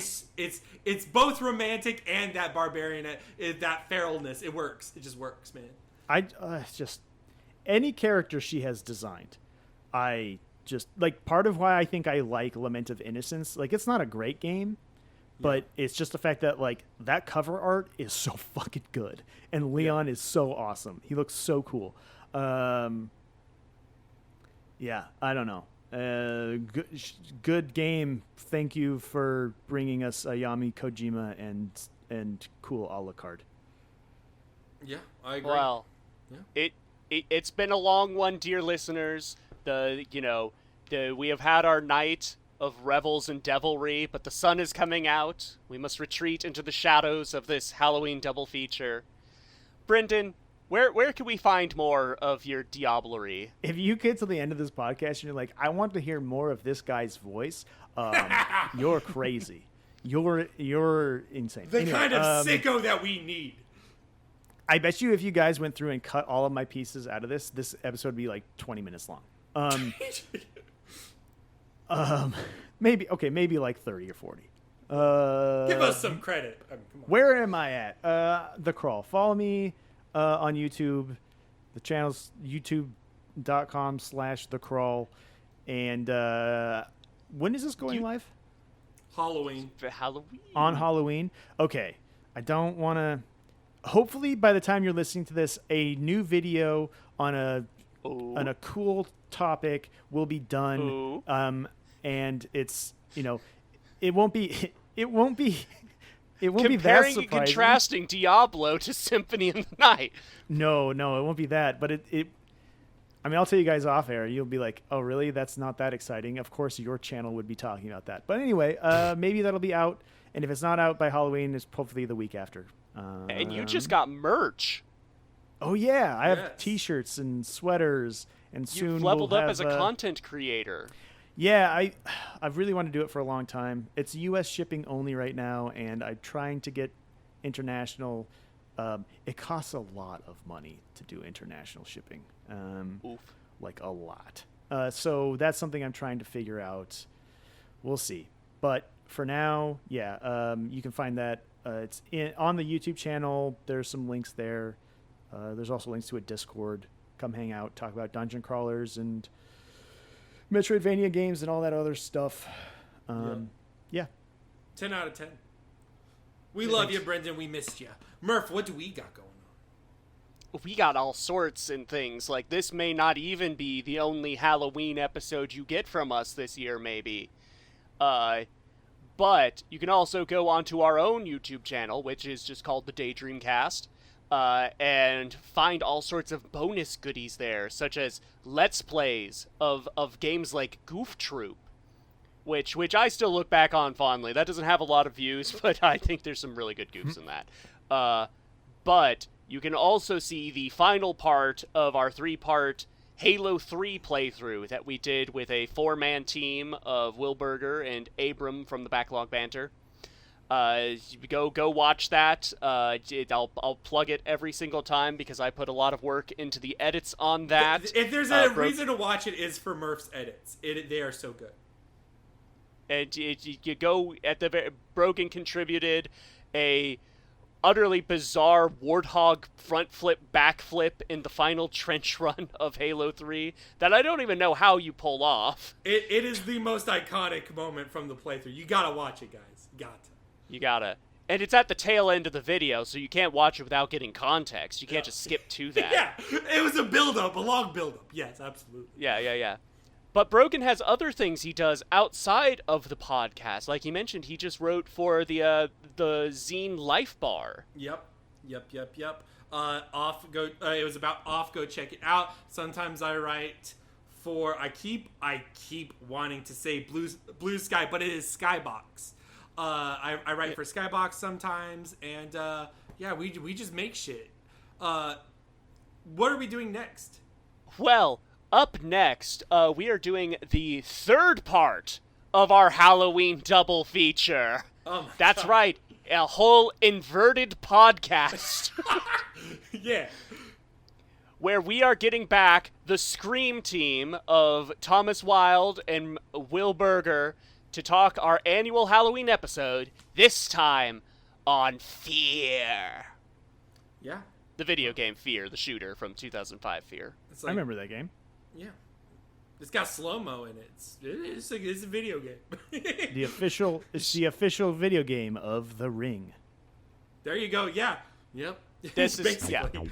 Look, Brendan, get out of my notes. Thank you so much, Brendan. Maybe that joke wasn't as good as you thought it was, because I thought of it too. All right. Thank you so much, Brendan. See Thank you you for next having me. time.